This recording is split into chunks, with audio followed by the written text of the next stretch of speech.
Perfect.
Perfect.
What's up, y'all?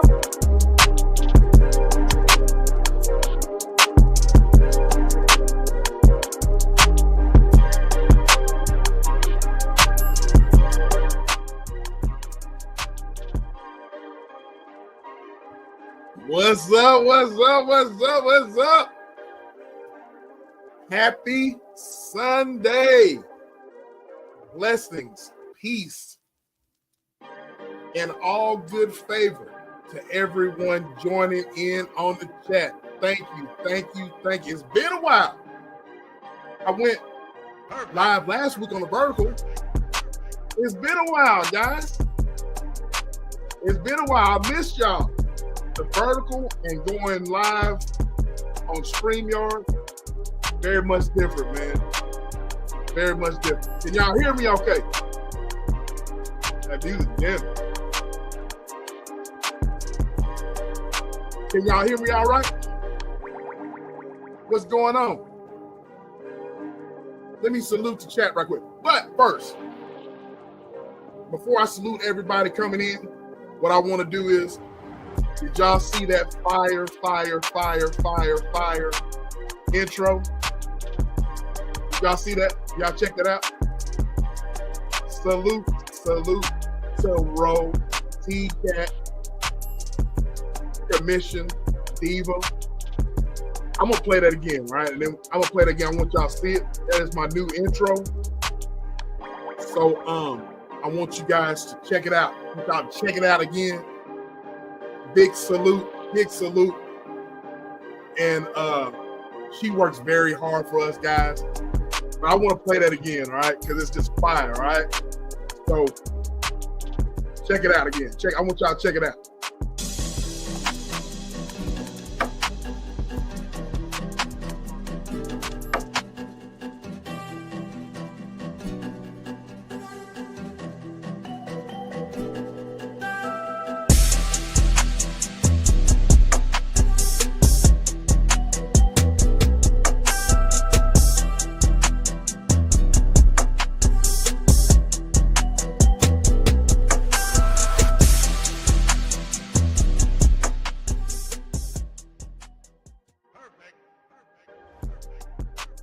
Yeah, man. Shout out to Roe. Shout out to T-Cat Commission. Diva for working hard for the artwork and for that fire intro. And I want to thank everybody coming in. Let me salute the chat, man. It's lit up in here. We got 20 people up in here. It's lit up in here. I want to say, first of all, shout out to the lovely Gisela. And then I want to say a shout out. Thank you so much for the super chat, the $4.99. We have a goal. We have a goal of 10 super chats, right? 10 super chats. We are up to 3. And I'm going to shout out the other 2 super chats. We're up to 3. All right. If we get up to 10, then I'm going to take a big old gulp of this Texas moonshine we got here. All right. So we get up to 10 in an hour, within an hour. We'll get that big old gulp of moonshine for y'all. All right. So thank you, Gisela, for the $4.99 super chat. Thank you. Shout out to Thrive and Glow with Joe. Thank you, Joe. Shout out to Miss Lisa J. Stocks. Be careful driving. Shout out. Be peachy. Hey, love. How you doing, love? There's Miss Nat. How you doing, love? Shout out to you. Lionel, my little bro. Be on your worst behavior, bro. Please be on your worst behavior. You got to. You got to be you. That's the only way you can be, is be you. Miss Nat, thank you for the super chat. Thank you.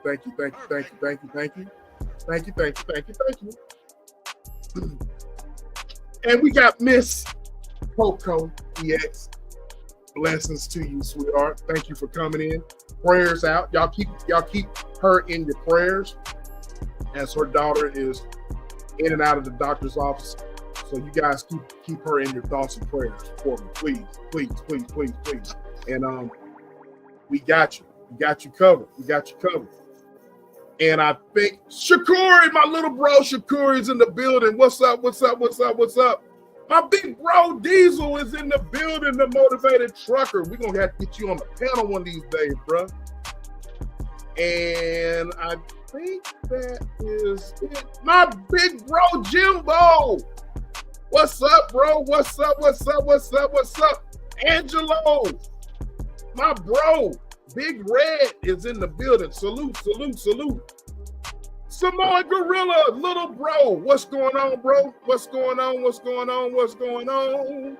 Gertrude, how are you, love? How are you? How are you? How are you? How are you? All of you guys are in here. Thank you. Thank you so much for pulling up on your board. I'm not going to try to make this a marathon live, but, you know, we always have fun. We always have fun on these things. I'm not trying to make a marathon live, but what I was going to originally do was send a video, a pre-recorded video, but I had got motivated to just go ahead and go live on this. You know what I'm saying? So we got 22 in the building. I'm going to drop the link, okay, on the subject that we're talking about. I'm going to drop the link, and I want to hear from you guys. But before I drop the link, okay, because this is something you can't just talk about on one live. You know what I mean? This is something that you could go on and on and on and on. All right. And so because of that,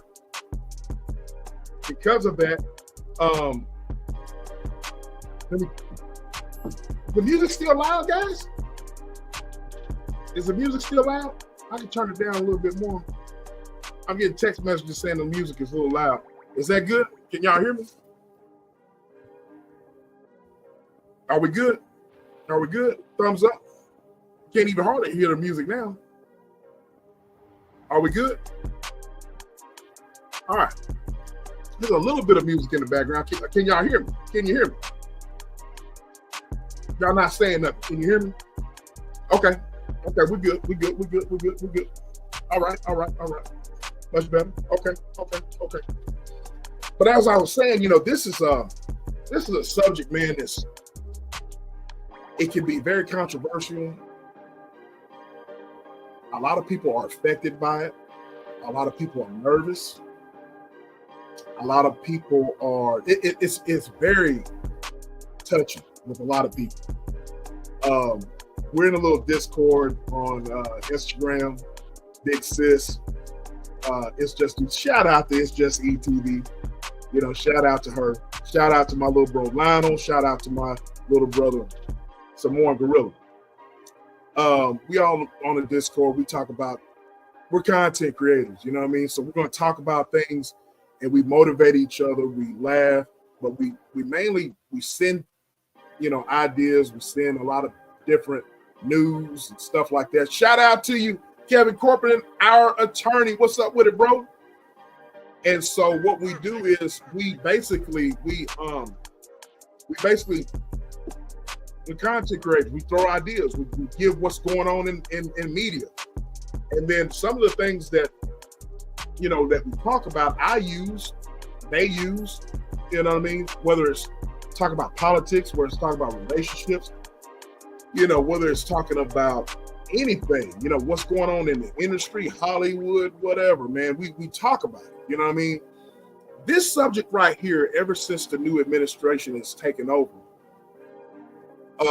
me being a boss and leading many people, the company that I work for, very big on the subject that we're about to talk about, okay? And so I want you guys' opinion on it, but first I want to say something. What's up with Urban? What's going on? Salute to you, bro. So what I want to before we get into all this, I'm gonna give my little monologue of things, and but let me make an announcement. If you did not catch my vertical last week, I made some announcements. It's Just ETV and I. We have our own podcast. We will be starting our new podcast on the 7th, February the 7th. We're going live. We're taking back our Friday nights, y'all. We're going back live February the 7th, 8 p.m. I know we were doing the Sunday thing, but we are taking back our Friday nights. All right. Tap In. We got our own podcast. Tap In is its own entity now. Shout out to Oh So Dope, its own entity. You know what I'm saying? So it should have been done a long time ago, but we finally have done it.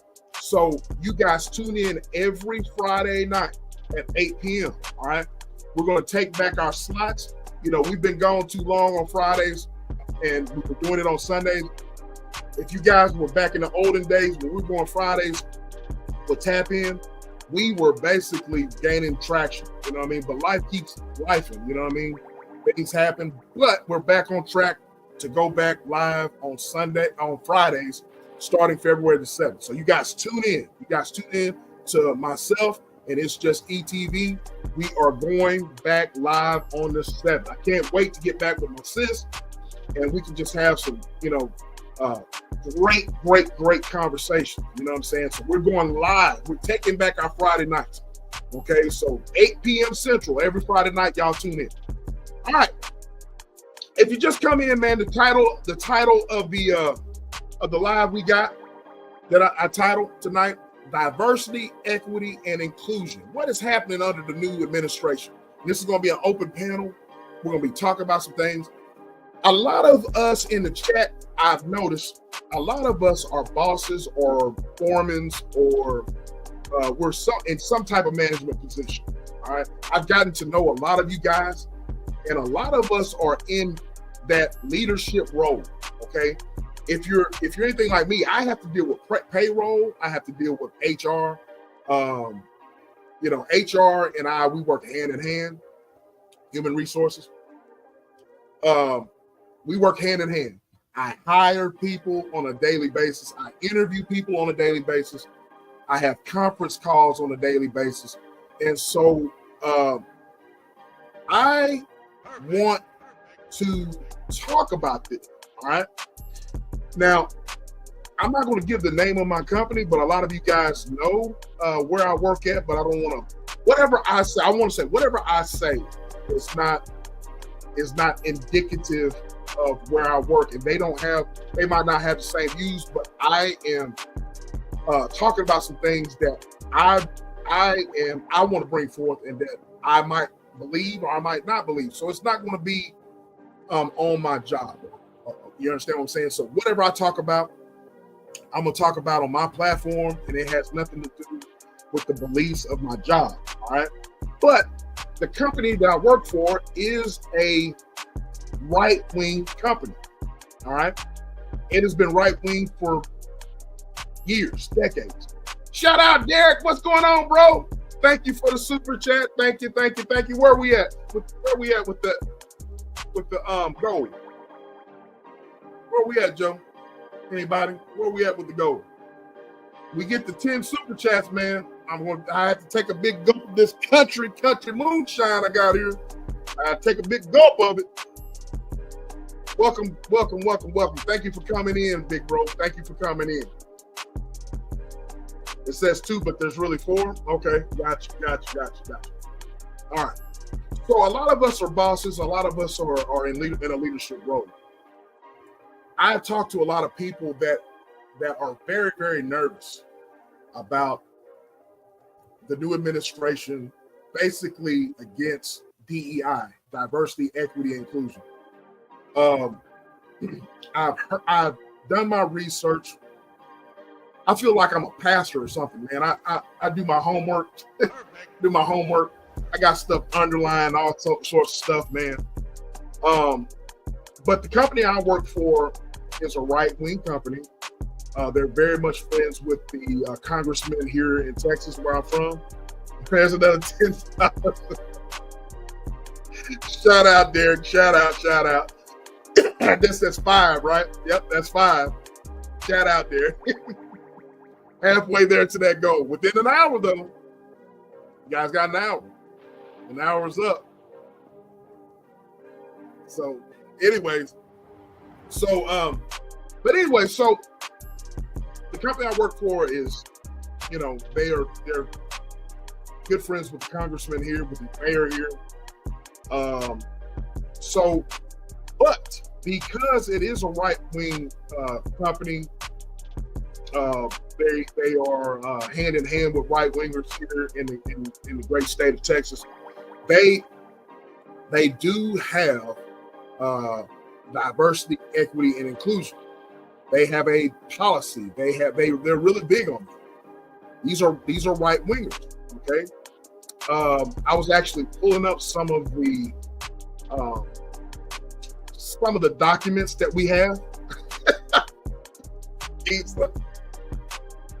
Shout out to Giza with the super chat. Derek with the super chat.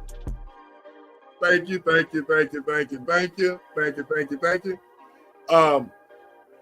That's 6 within an hour though. Within an hour. So, but anyways, they're real big on diversity, equity, and inclusion, DEI. You know, I've talked to a number of people that are very much they're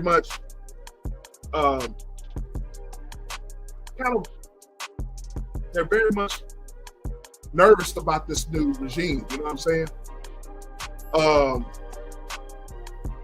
So I want to hear from you guys. You know what I mean?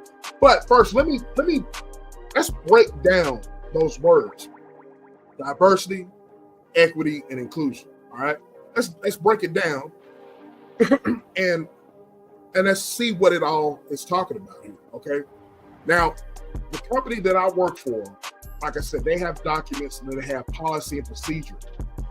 We actually have a DEI.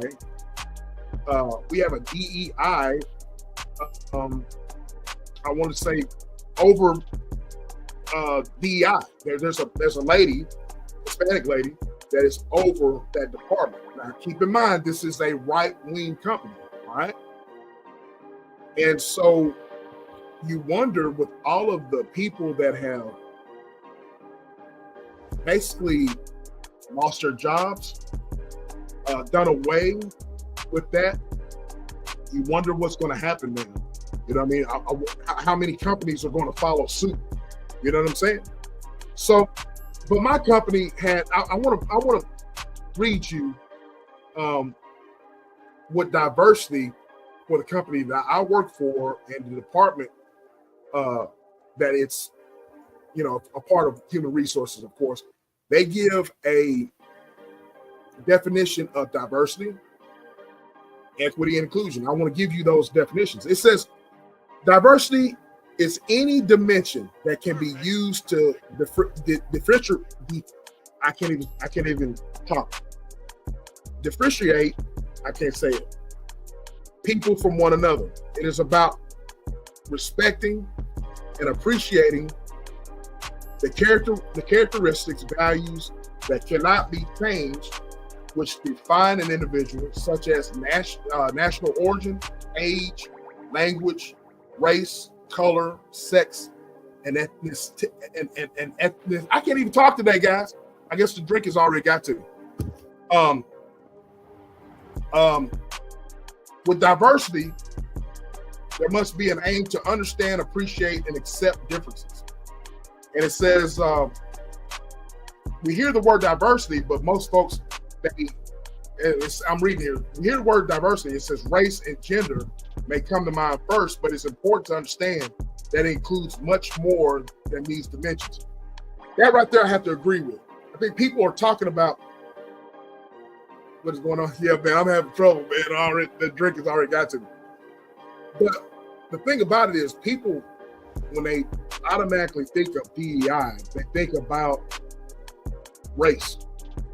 They automatically go to race. And it's much more, a bigger, broad spectrum than that. Okay? It's much more that includes that. When you think of diversity, equity, inclusion, especially diversity. All right?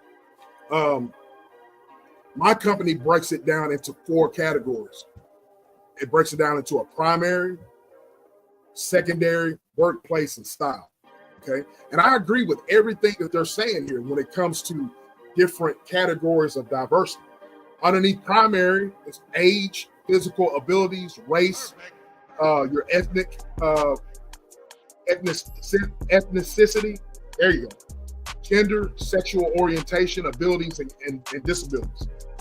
Underneath secondary, it has education, class, income, language, accents, martial status, parental status, military experience, religious beliefs, appearance, political beliefs, geographic location. That's underneath secondary. And then you have workplace, the third category underneath diversity. Occupation, job level, department, work location, skills, years with company, work shift, and industry. And then underneath style, leadership style, work habits, personality type, learning style, thinking style, communication style. So that's a broad spectrum. You know what I'm saying? That is a broad spectrum when you get to diversity and inclusion.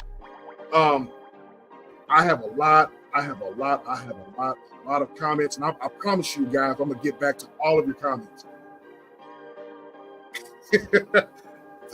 Some more Gorilla. I'm gonna get to all of you guys. Derek, you're making some great points. But let me get to these definitions right quick. All right. It says inclusion.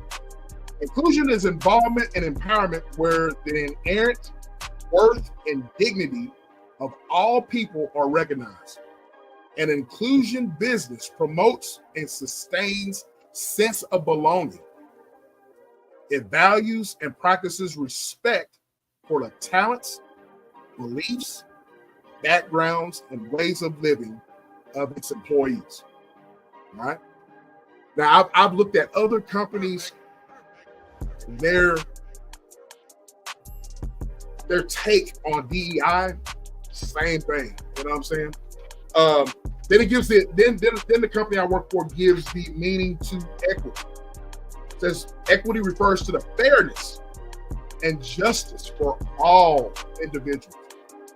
It means we should strive for fairness when it comes to the treatment of people, no matter what their background, gender, religion, age, and disability are. It encourages collaboration between different teams, helps to break down barriers between people of different backgrounds, and creates a sense of belonging for all people. All right. So when you read those things, right? When you read those things and you start talking about DEI, it doesn't sound bad, right? Does anybody agree with that or disagree? It doesn't sound bad, but the question is, why is our government, our current administration, trying to do away with that? That is the question. All right. Number two,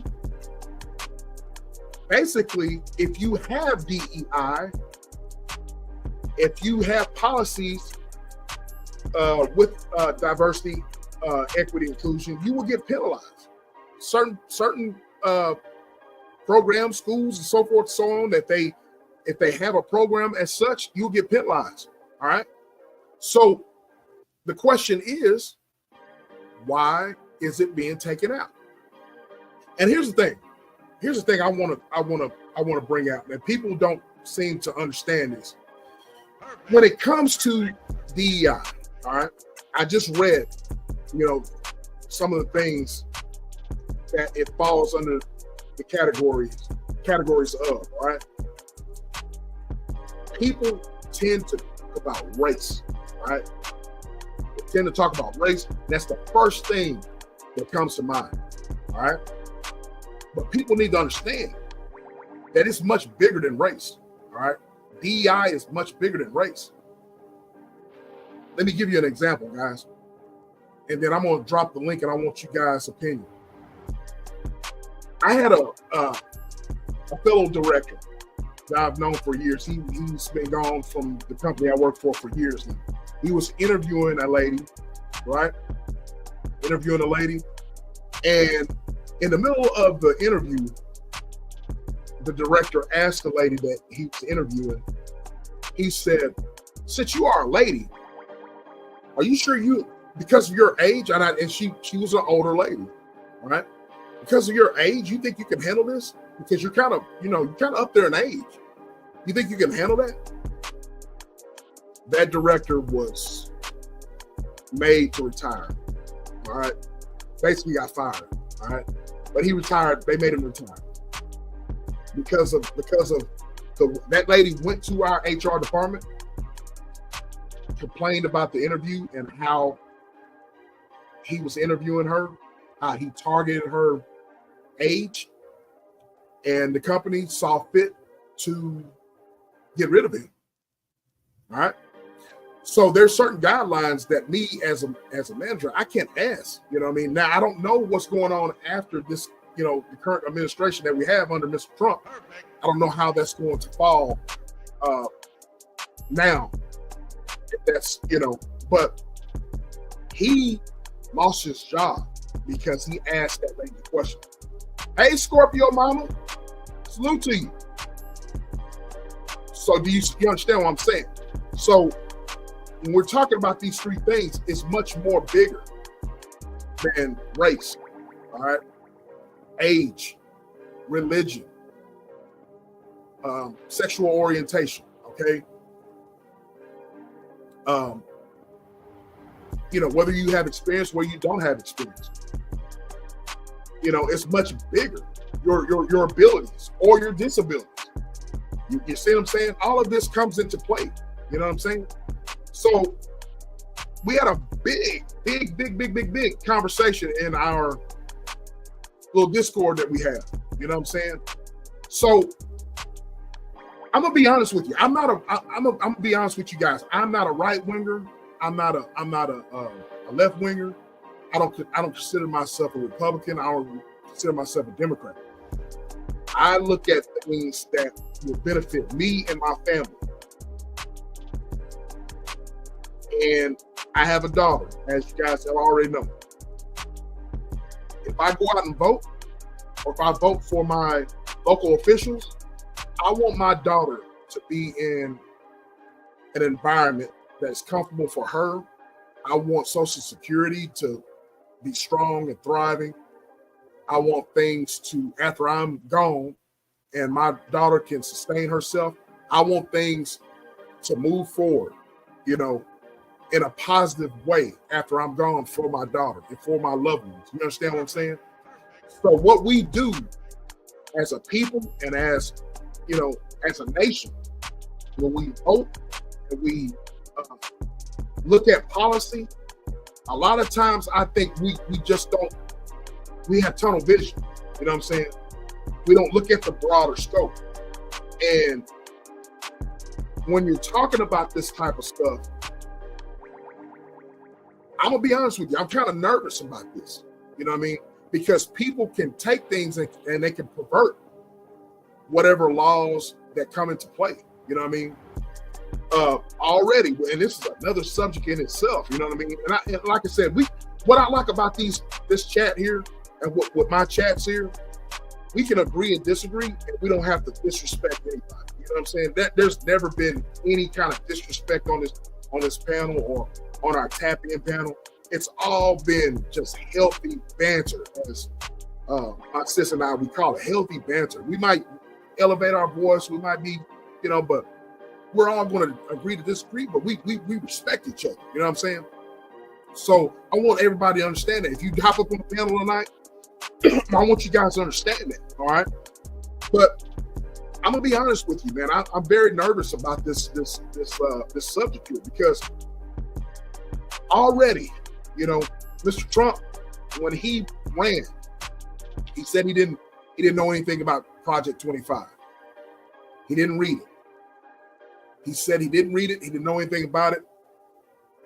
He actually kind of, I don't want to say disavowed it, but he said some of the stuff was ridiculous that he read. Now, he is kind of softened up on that and said a lot of stuff I'm with, a lot of stuff I'm not so much with. He's actually said that. With that, he has said, let me back up. With that, what he has done, not what he said, what he has done in the last few days of his presidency starting, a lot of the things he's done is in Project 2025, people. All All right, it is. You know what I mean? I can take that. You know, that's another show in itself. You know, whether you agree with me or not, a lot of the stuff that he's doing right now, he has implemented. Okay, he has implemented it in his administration. Okay, so I you guys are lit in the chat, man. You guys are lit. But I want you guys to tell me what you think about this. Okay. A lot of you guys, like I said, a lot of you folks that I know, you guys have your own businesses out there. You guys have your own. You guys lead people. All right. I cannot tell you the amount of people that I've talked to that have like said, man, I don't know if I'm going to have a job or not. I really don't, because they're in some type of role with diversity, equity, inclusion, some type of leadership role. They are actually involved in that department. What in the world? Shout out, Joe. Thank you. But you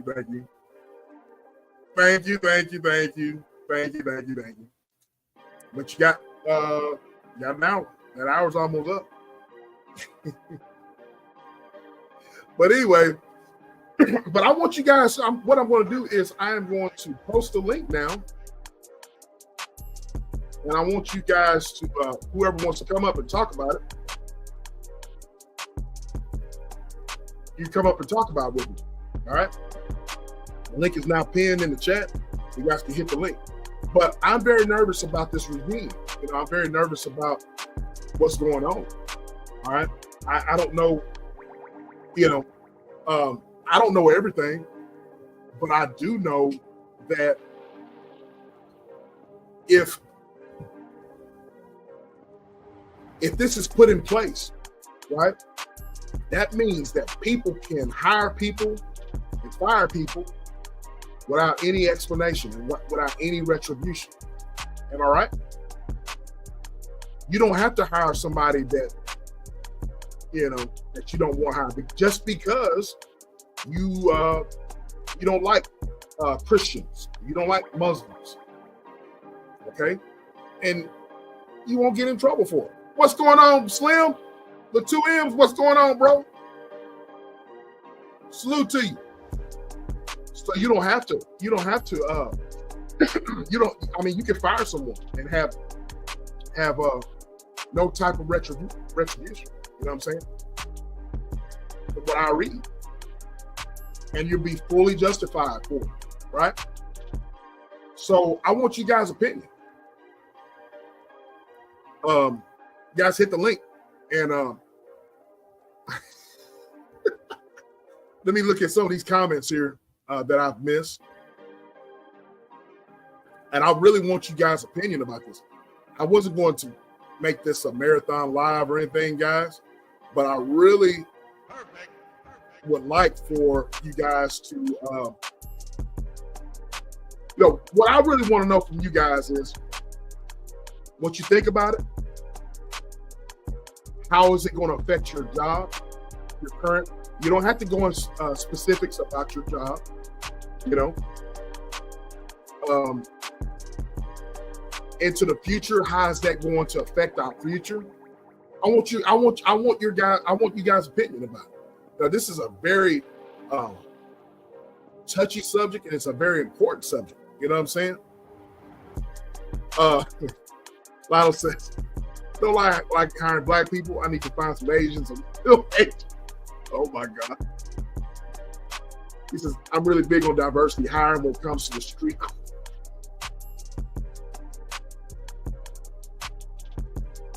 Lionel, I'm not supposed to deal with you, boy. She's about to lose your job. Someone says it means black, according to a certain view.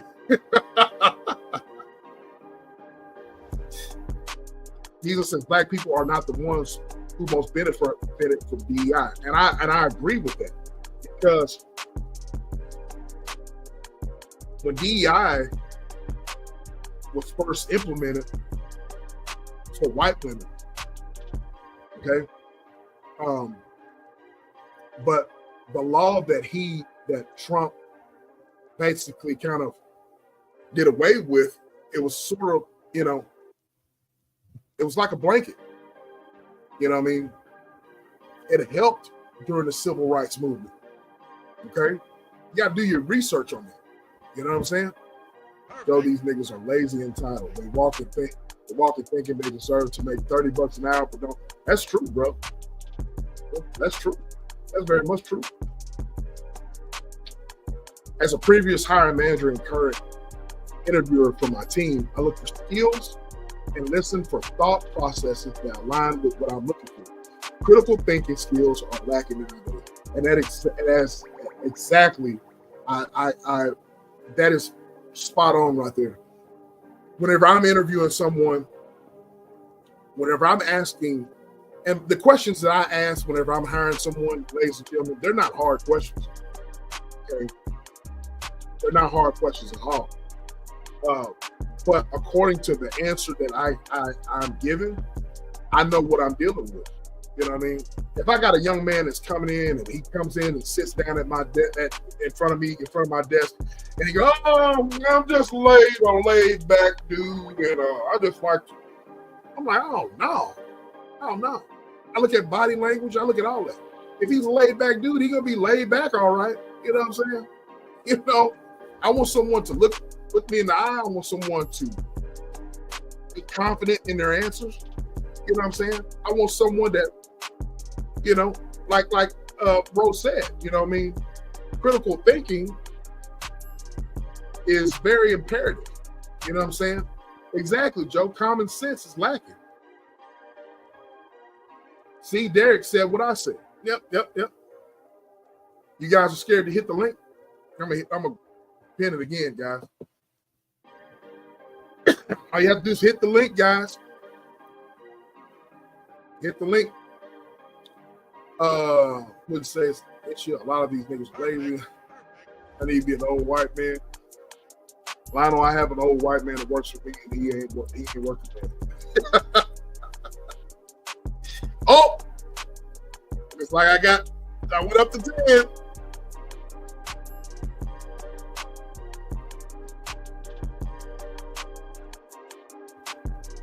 I'll take that drink. I would love Derek to take the link too, bro. You don't have to cam up, bro. Here's a big old go.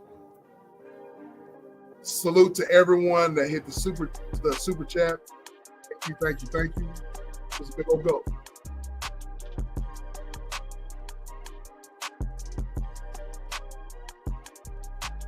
Oh, woo! But it's smooth though. Woo, this nigga.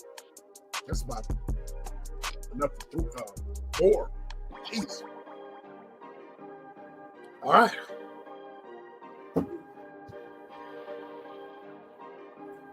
I have somebody at my back door. Pause. Hey, love. Can you hear me? Hey, how you doing? Good. How are you? I'm doing good. After you done got me all with this damn, I didn't think nobody was gonna do that, but you and Joe, and look at Jimbo. Jimbo done it too. Appreciate it for the super chat. Okay, I'm glad you hit the link. Thank you so much, Giza. I really value your opinion. We talk behind the scenes about this stuff, but I want to know. In this climate that we're in with this DEI thing, I want you to let us know your concerns about it. Just give me your thoughts on it. Let me turn this music down just a little bit, just a second, so everybody can hear you. I want to know your thoughts on everything, and what are your thoughts on what we're talking about tonight? Now I'll go on mute. My thoughts are crazy. I mean, this is crazy. It, like you said, and like I said, it is mostly benefit white women. Period, point blank. That's not disputable. Nobody can say it hasn't. But it also helps protect anybody that's intellectually disabled, even if they're high functioning and they have that Schedule A letter saying that they have some kind of disability, whether it be something you and I can't see or not. You have races, you have Asian Americans, you have people that are transgender, you have people that are gay, pretty much anybody, and Joe said equal opportunity as well. DEI is a piece of that. So even if there is equal opportunity, the DEI can go above that now that he's rescinded this order. That's my whole thing. You turned it down? No. I didn't turn. I turned it. What, you talking about the music, Nat? I just turned it. I turned the music down. But that's my whole thing right there, Gisela, is that it's much more bigger than race. You know what I mean? I just named off a plethora of things. You know, age. You know what I mean? You just said, you know, you just gave the gender, age. I know people. I'm not going to name any names, of course, but I know people that hire when they talk to women, they see a woman that's pregnant. That's an automatic red flag, which is wrong. You know what I mean? I know guys or gals that whenever they interview and they see someone that has a different religious belief other than theirs, an automatic red flag comes up. All of that is under the umbrella of DEI. You know what I mean? And that's what worries me. You know what I'm saying? And so I think that's what people are missing out of this whole equation is that it's much more bigger than race. You know what I'm saying? And I wonder, you know, people just think that it's just about race, black and white, and it's just not that. Why do you think people just can't just look past the race and they can't look at the big spectrum? What is your opinion on that? They just don't educate themselves.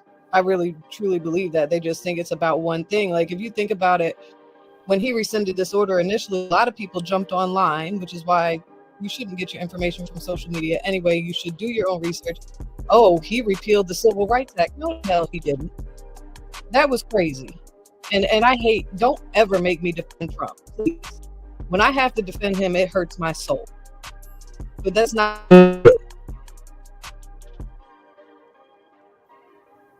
It's one of those things where, once again, people need to educate themselves and not look to social media or look on television or the news or whatever, because that's not, you know, we're talking about real life situations, all right? And a lot of people are very much nervous, okay? You and I talk behind the scenes. You talk about, and you don't have to go into any specific details about your job, but can you talk about why a large portion of people are nervous about this thing? I can't speak for anybody else. I can speak for the email that you guys have all heard went out to federal employees about a buyout. Got it. I had to process, and we have a Center for Minority and offices under our major offices, equity and diversity and all of those things were put on paid leave until they figure out what a lot of them are young. They're like,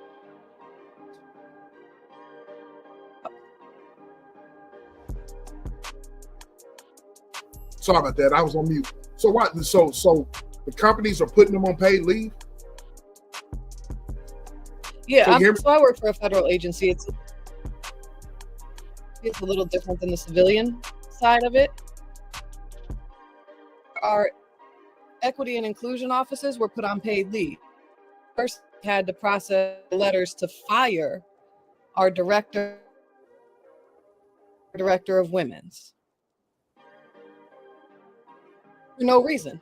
I mean, the letter that I had the problem. You Oh, this couldn't has out. no. You couldn't out, sweetheart. You couldn't out.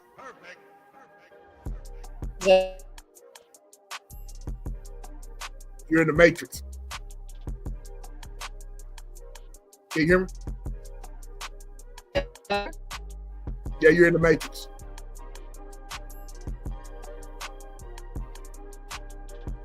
Can you hear me better? Oh yeah, now there you go. There you go. Letters to the two directors. It's not that you guys didn't do an outstanding job. We just don't want you in that position anymore. So it has They were nothing. not. So it has nothing to do with performance. They just got rid of, put you on leave, paid leave for no reason at all because of what's transpiring. No, they fired the two directors. They don't get paid leave. The smaller offices get paid leave. The two directors were given a letter, and by that day they had to turn in all of their equipment and never come back again. Wow. And the reasoning for that, I think you cut out whenever you were explaining. The reasoning for that was what now? They said that their job performance was great and just didn't think that they would do well and align with the current policies. In other words, they're falling in line with the current administration, basically. Right. They're going to do it. They were going to continue to what it stands for, and that's to be minority and women in the agency that I work with. See, that's what I'm talking about. You know, a lot of people, this is affecting, and people don't understand that it's much more bigger than race. You know what I mean? And people are biting their nails. You know what I mean? Not to cut you off, but I am a veteran. Right. There are certain allowances and certain privilege that I get because of that when it comes to hiring. Mm-hmm. You understand, all these veterans that voted for this guy, now y'all screwed. We have certain VEOA, Veterans Employment Opportunity Act, to protect us, but then we also have, you might not get that job because you're a veteran and you're better qualified. You might not get that job because you don't support him. You don't align and you're not a loyalist. You might not get that job anymore. Because now to ask you questions like, are you pregnant? Do you have kids? Are you married? Are you Christian? They can ask you those things now. Right. My bro here, Jimbo, says the same thing as you've been saying. He's a government worker. It's crazy right now. And so I think platforms like this, when you talk about real people, you're real, and I exactly, Miss Coco BX. Thank you for your service, Giza. When you talk about real situations like this, and it's affecting real people, and we're talking about it, you know, it's serious. And I'm gonna say this here: whether you voted for Mr. Trump or voted for Kamala Harris, I said not the last live, but during one of our lives that I did with It's Just ETP, I said that all of you folks that have voted, I don't want to hear any crying or any type of complaining, because you should have known what you got yourself into. A lot of people that are complaining right now are the folks that have voted for the current administration. I know a lot of people in my state of Texas that are complaining right now that voted for the current administration. They are now their families are being deported. All right, that's real talk. You know what I mean?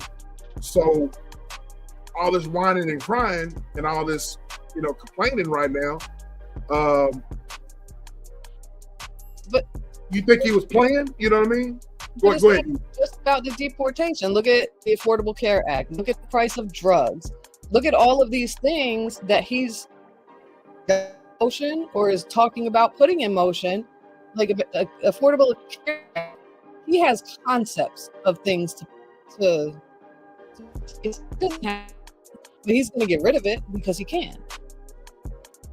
The cost of prescription drugs, which people, the most vulnerable populations out there, can't afford to begin with, he's going to higher. We now have a higher maternity mortality rate than we ever have of his abortion ban. We could go on and on and on about the thing that said, oh, they're not going to affect me as a supporter. If you have daughters, God forbid your daughter gets raped. What you going to be mad then that she can't get an abortion? Going to get mad then that you can't afford the medication to treat whatever STD? You asked for this when you voted for him. I think the better last time he was in office, what was he debt increase ever? Come on, unless you're earning in the top 2%, this guy, not long term. What do you think about the? What is your thoughts on my little bro down here? He's my little bro right here that I just pinned up his comment. Everything that you're saying right now, we talk behind the scenes. Him and my other bro right here, Jimbo. They're both. They got their drinks in hand and they're just cheering you on because you're saying the same thing. You know what I'm saying? So, what do you think about, since we're on the subject of this, these tax cuts that he's doing? I want your. You mean tax raises? You mean tax raises for everybody but the people that are like him? Correct. I mean, if looking at the bracket that I saw, where raises are coming from, my tax bracket is the highest on the scale. So I'm pissed. But again, I didn't vote for him. I could be pissed. Correct. I think that this whole thing where you top 5 or top 7%, some insane number tax break just because you got all this money. And you look at Trump, look at his business policies. He's not a great man. Not at all. Not at all. He's corrupt and he's a convicted felon. We got him in office. Right. The beauty of having platforms like this is there's a lot of people that follow me that are right wingers and they're MAGA supporters. Simone Gorilla says, we're preaching to the choir for the people that voted for the administration. I want their opinions. Exactly. I want to see one of them up here too. I would like to talk to them. I would. Absolutely. You know what I mean? Anybody that is if there's something you guys disagree with or you guys support the current administration, come on up. You know, let me pin the link again. Come on up and just come on up. But I talked to a lot of my brothers behind the scenes, and what's going on, Gary? Salute to you. Thank you so much. I want to remind everyone, if you came in, if you forgot, it's okay. It's okay. Hit the like button. Subscribe if you hadn't subscribed. Hit the like button. All right. I pinned the link. Anybody wants to come up and chat, you can. Give your thoughts on this or whatever. I'm not trying to make this a marathon live. You know, this is still Sunday night. I know a lot of you guys have to be at work in the morning. And I respect that. You know what I mean? But this is a great conversation. I really like for everyone to that has something to say about the subject. Hit the link. You know, the link is in the chat. Hit the link. So But yeah, when it comes to this project 2025, I just mentioned this, Giza. A lot of people, and I got, like I said, I prepare for my shows like I'm. I say this all the time, Giza. I prepare my shows like I'm preparing a sermon or something. I got all my notes. I prepare my notes like I'm preparing a sermon. But a lot of the things that he has put into place, suspending refugee admissions, funding freeze, correct, sanctioning countries that don't accept the deportees, suspending asylum claims, drilling for oil and gas in Alaska, withdrawing from the Paris Climate Agreement, withdrawing from the World Health Organization, withdrawing from the Global Tax Deal.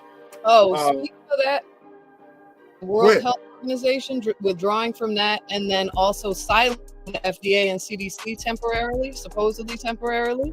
Yep. I did something on. It was a doctor talking to his kid about the milk. Uh-huh.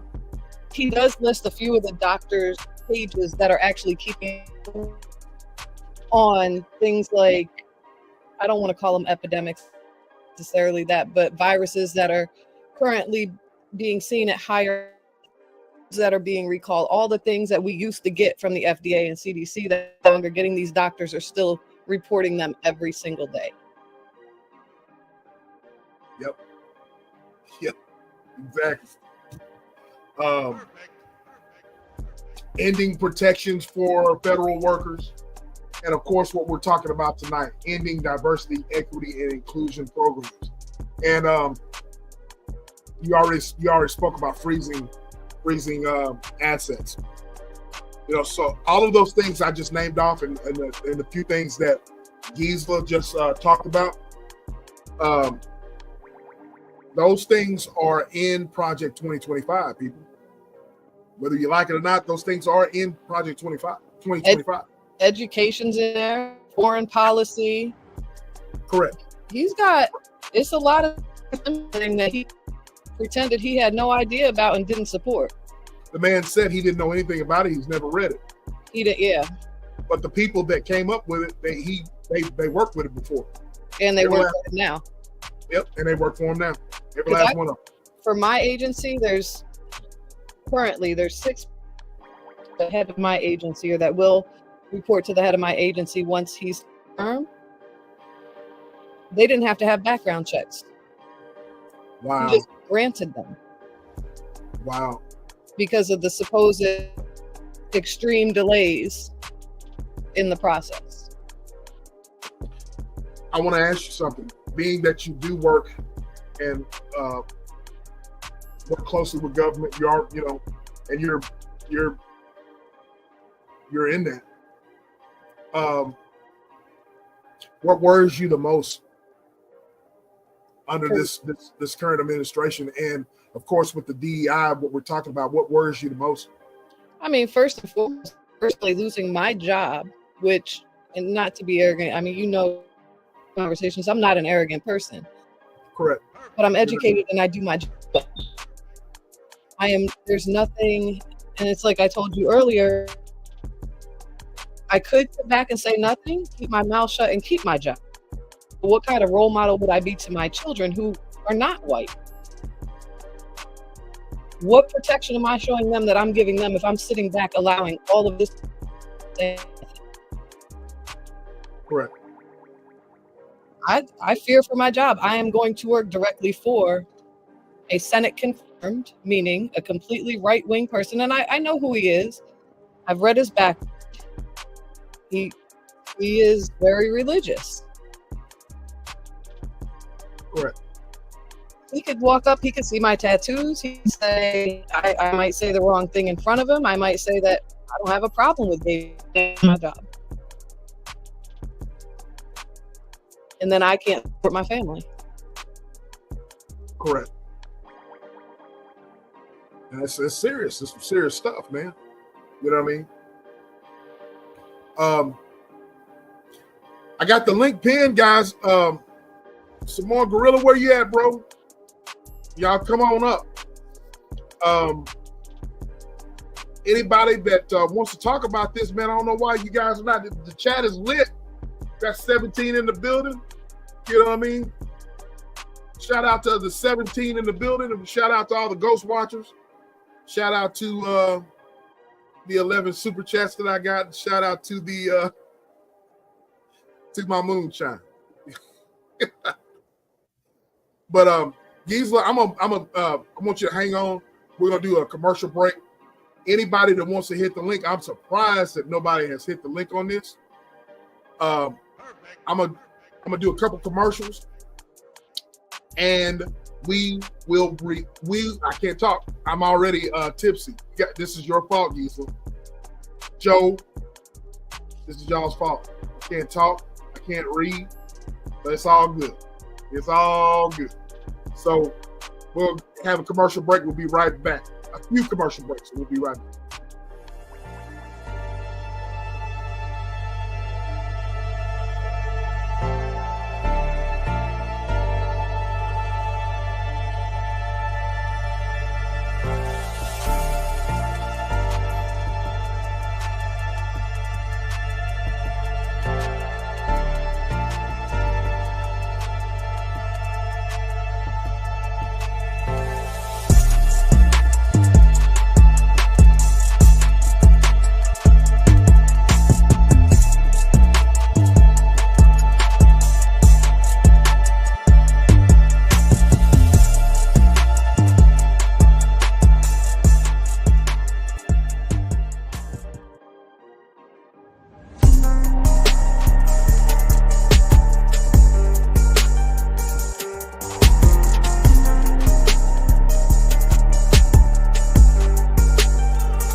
We are back, and we got somebody else in the back chat. And hey, Miss Coco. Knock, knock. How are you, love? Salute, SBK. And who's the lovely lady up here so I can speak to her? Her name is Gisela. Gisela. Hello, Miss Gisela. You made some beautiful points. Nice to meet you. Gisela, you on mute? Can you hear Gisela? You still there? Nice. Yeah, I can hear her a little bit. I think it's breaking up a little. Let me cut this music down a little bit. You're kind of breaking up a little bit, Gisela. Can you hear me? Is that better? There you Yes. go. There Yes. you go. Very nice to meet you, and you made some very, very, very intricate, detailed points. And this right here, for real, SBK, I gotta be honest, it really scares me. But the reason it scares me, I'm lucky to be in a private sector, right? Right. So I'm not too concerned wholeheartedly, but I'm still concerned, right? And I Right. have a lot of friends, family, friends of all races, nationalities, sexual orientations. So this really scares me because at the end of the day, we know we're not going to sugarcoat stuff. There has already been blocks against civil liberties way before now. When they put those inclusions in to allow people of all sexes, races, genders, it was as a semi starting point. Almost, I put it like this, like the ABC mouse of, hey, we're going to give everybody a fair shake kind of thing, right? But with him doing what he did now, it's going to give them even more reason beyond the reasons they wanted to make up before to not allow certain class of people in. Like you said, it could be based on age, race, color, sexual orientation.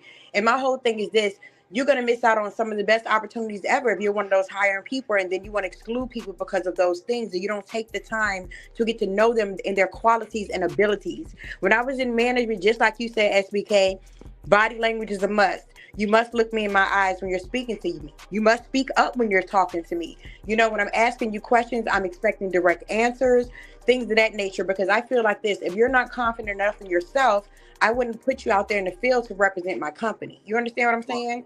Right, But this right here, like I said, scares me because I feel like it's going to give them a reason to block even more. And just like I said, the federal employees, we got our veterans. It's so many different avenues, like you said, to this. It's not just it's a black and white thing. No, it's not. It's an all type of people thing. It's an all type of race thing. It's an all type of gender thing. It's an all type of age thing. And that's what makes it even scarier. And like you said, to those people that voted for him, to each your own, your vote is your vote. But my thing is this: you know, when they put out the numbers, as they do with every election, this shocked me when they put those numbers out. I'm gonna just leave it at that. When they put those numbers out of who voted for him, blew my muffin cap back. I said, wow, really? He's been telling you guys the first time when he was in office, he don't even like you. He don't respect you. He can't stand you. You're worse than the gum on the bottom of his shoes. But you mean to tell me with these election results this time around, the second time around, y'all flood to the polls and vote for this man? That is crazy in the worst way. Right. But see, what I was explaining to everybody and Gisela and everyone and everybody that I talked to behind the scenes, Ms. Coco, is what you just mentioned is that, for example, there's this guy that I follow, my homeboy Diesel, the motivated trucker. He's in the chat. He's listening in the bushes. He got me to listening to this guy. I'm not gonna name his name. I'm not gonna give him any shine. But every time I listen to this guy or whatever, and he's got a huge following, all right? He's a truck driver as well. He's a truck driver. And every time I listen to this guy, he talks about his support of the right-wing agenda. And he was saying about this, about the DEI, he was saying, well, it's not going to, how did he put it? I sent it to Gisela. He said it's not going to affect his family because he wouldn't go for nothing that wasn't going to protect his family. Right. That's exactly what he said. And then he also said that it's not going to affect your civil rights. I'm like, what the hell? You know what I mean? How is that not okay? What book was he reading, SBK? What do you mean it's not going to affect your civil rights? I thought as United States citizens we have a right to be treated fairly. If you're throwing these type of provisions in, how is that fair? If you come to my job because you have a disability and I tell you, oh, guess what? Because you got a limp or you got this or you got dyslexia or you got autism, guess what? I can't. How is that not affecting your civil liberties? Like, come on, that doesn't even make any sense. I started to play a clip from his from him talking, and I was like, no, I'm not gonna give this dude any shine, you know. But I sent the clip to Gisela, to Samoa Gorilla, and other people, and he said that It's not affecting your civil rights. You know, it's not affecting. You know, that's against the law. Am I right, Gisela? Is that what he just said? That right? He said I gotta say this. The only valid point, man, and I hate again to support or defend somebody in any wholeheartedly disagree with. Civil rights, they've been being violated for forever. Exactly. In place. Civil rights have been violated for forever. This DEI thing was an extra blanket of protection. Like I said, it didn't take away the Civil Rights Act, but who the hell's been following that to begin with? Exactly. I mean, let's be honest. Nobody's excuse you can come up with these right-wing part. They George Floyd. Let's make an excuse why Trayvon Martin. It's because they were black. Period. right. Right. But yeah, I just, you know, I'm like you, Ms. Coco. I'm very, very much nervous about all of this. You know what I mean? I don't understand. Now, we were talking behind the scenes in our little group chat that we got, little Discord, and something was mentioned about how doing away with DEI is going to help the future. It's going to help future endeavors. I don't understand how that's going to help future endeavors. I don't understand that at all. Well, who said that up on the chat?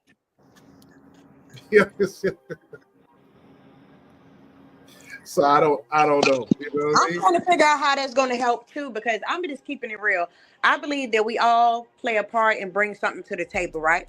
I don't care if you're white, black, gay, straight. I don't care about any of that. When I was hiring, I didn't look at any of that. I don't care. I would care about your skills. What, like I said, you're going to bring to the company. Are you a value worker? Are you going to be on time? Are you going to be respectful? Are you going to represent my company the way I need you to represent my company? Respect yourself and my company. That's it, and that's all. With these provisions that they're trying to put into place, there are going to be so many people affected. And anybody that thinks, oh, because your personal family and your household is not affected, it is not going to affect your family, you're just delusional. Somebody in your family is going to be affected by this. Simple as that. Well, let's say it's not somebody you know or somebody your family. Aren't we supposed to stand up for one another? Aren't we supposed to protect? Not that they can't protect themselves, but that, like you said, disabled.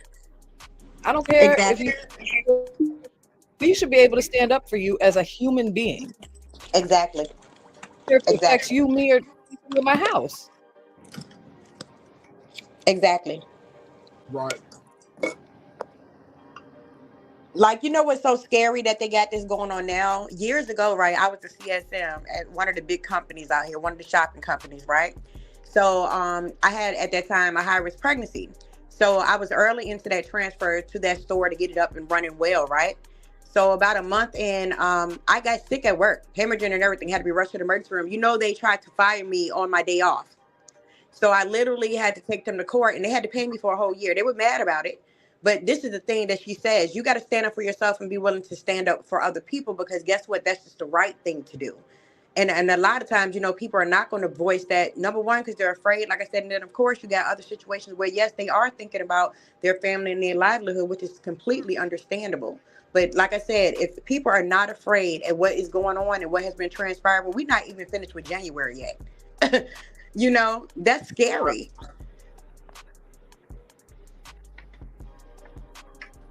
Well, you know, like I said, man, this whole thing. I was listening to a politician. I'm not going to name his name, you know, but I was listening to a politician, and he was giving a breakdown about what is happening, which I already know about what's happening so far in the last few days since Mr. Trump has been in office. But the thing about it is the question is, the $1 million question is, ladies, and I'm gonna ask y'all to, what do we do moving forward? What can we do moving forward? What is the answer? Voting is already done. You know what I mean?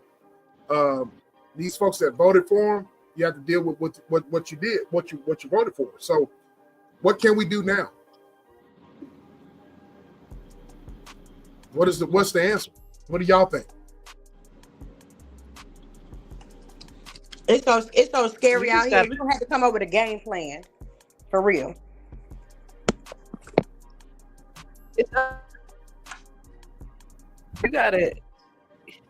Everybody's got to join change on this one. Boycotts out there for these big companies like that. The one with the red bullseye and the other big one pull back their DEI policies. Stop at them. Yeah. Find something else to do. Go to Costco. Right. Absolutely. You take away their money, power behind them. Right. Joe put up a historical fact here. She said in September 1965, President Lyndon Johnson issued Executive Order 11246, which required government employers to hire without regard to race, religion, and national origin. So now that's dissolved.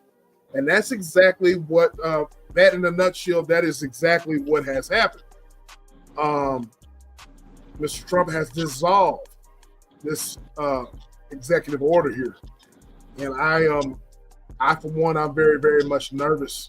And I'm very, very much concerned about this whole ordeal. And for people to go on with their lives and not ask questions and just go on with the flow, I don't understand. I don't understand. You know.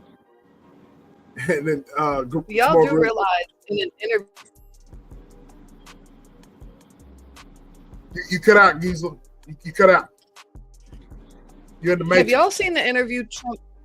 Yeah. You cutting out. You're in the matrix.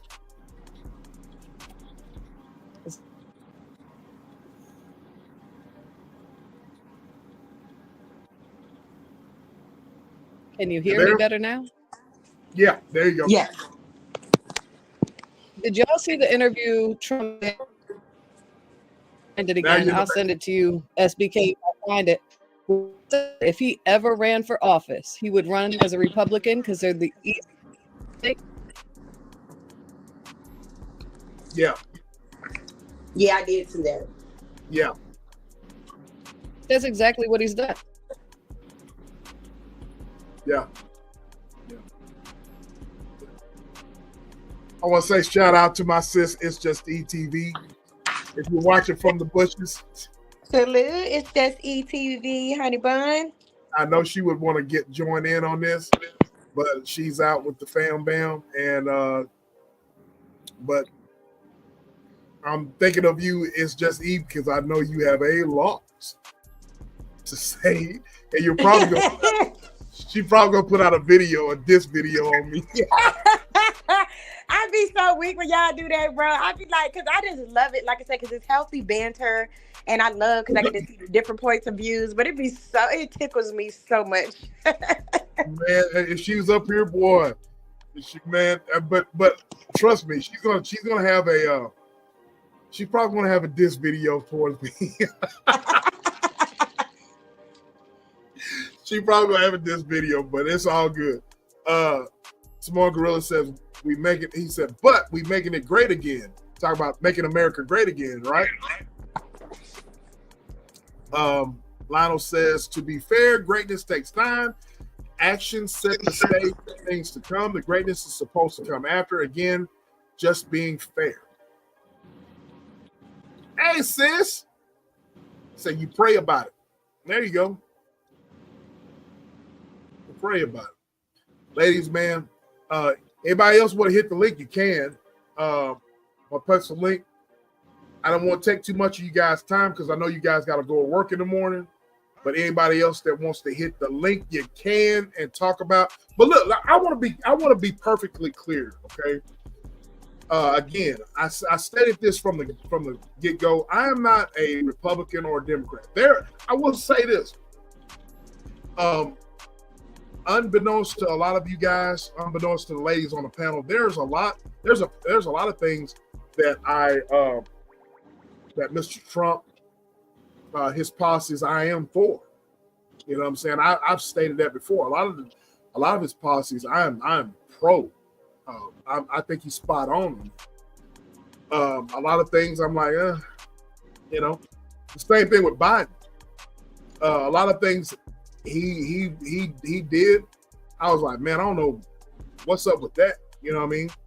A lot of, you know, a few things, you know, he did, you know, I'm cool with. But I think the whole thing about it is, what I'm trying to say is that people, I think today, man, it's a monkey see, monkey do, so to speak. I think everybody wants to just follow the fray. You know what I mean? I don't know why that is. Nobody wants to do their research. Everybody's lazy. You know what I'm saying? Everybody's lazy and everybody just wants to do what everybody else does. But there's just one, I should say this, but there's this young man that works for me. And I'm not going to go into further detail because there's a lot of my employees that's probably is watching me. But there's a young man that works for me, and without giving a lot of information, he said to me, ladies, he said, you know, I'm living with my girlfriend's folks, and they're kicking me out, and I'm trying to get them on my feet. And I'm just waiting on Trump to get everything right so I can get everything right so I can get on my feet. I'm like, What? He actually said that. And y'all, he don't have a pot to piss in or window to throw it out of. He ain't no Trump. Boy, Trump ain't thinking about you. You better get a second job. What are you talking about? Trump don't care about you. I'm telling you, this is what this young man said to me. No, young man. And I'm like, wow. You know what I mean? Even if the young man said something about Biden, I'm waiting on Biden to do. I would still look at him crazy because I'm like, man, I don't understand. You know what I mean? I don't understand why you would say that. How's that going to benefit you, bro? You know what I mean? And like I said, he doesn't have a pot to piss in or window to throw it out of. And he actually said that to me. I had to stop and I looked at him. I was like, really? You know what I mean? So you'll be amazed how a lot of people think that way. You know what I mean? A lot of people actually think that way. Now, if look, I have a lot of Trump supporters that I actually I know that are friends of mine. You know what I mean? I respect you if I'm voting for him, and I have a lot of Biden supporters that I'm friends with. But if you're voting for someone and you cannot basically tell me why you're voting for him, you can't explain a policy, you can't explain any piece of legislation that candidate is going for, I mean, I don't have any conversation for you, bro, because that just means that you're just going with the wind. You know what I mean? You're not making any type of decisions that's going to affect your future. That every decision that you put in to today, that's based off of that's going to be your future. That's going to be your kids are going. It's going to be. You got to look far beyond now. You know what I mean? There's not going to be a Social Security. You know what I mean? Social Security is almost gone. It's just about gone. You know what I mean? So there's things like that. You know what I mean? So, and there's talks about Social Security the age of Social Security being raised. The age of Social Security being raised. You know what I mean? So those are things that people don't even seem to look at, you know. But yeah, Jimbo, he actually said that, bro. He actually said it. That's what I'm waiting on. Give me the why with documentation and facts. I always ask that. When someone has a out there outlandish policy, okay, give me why. Why is that going to happen? How is that going to benefit? You know what I mean? How's that benefit you? You know what I mean? Ladies, you guys are wonderful. You know what I mean? You guys are great. You know what I mean? I knew that you were going to come up here, Miss Coco. Yeah. Look, y'all was making so many good points, right?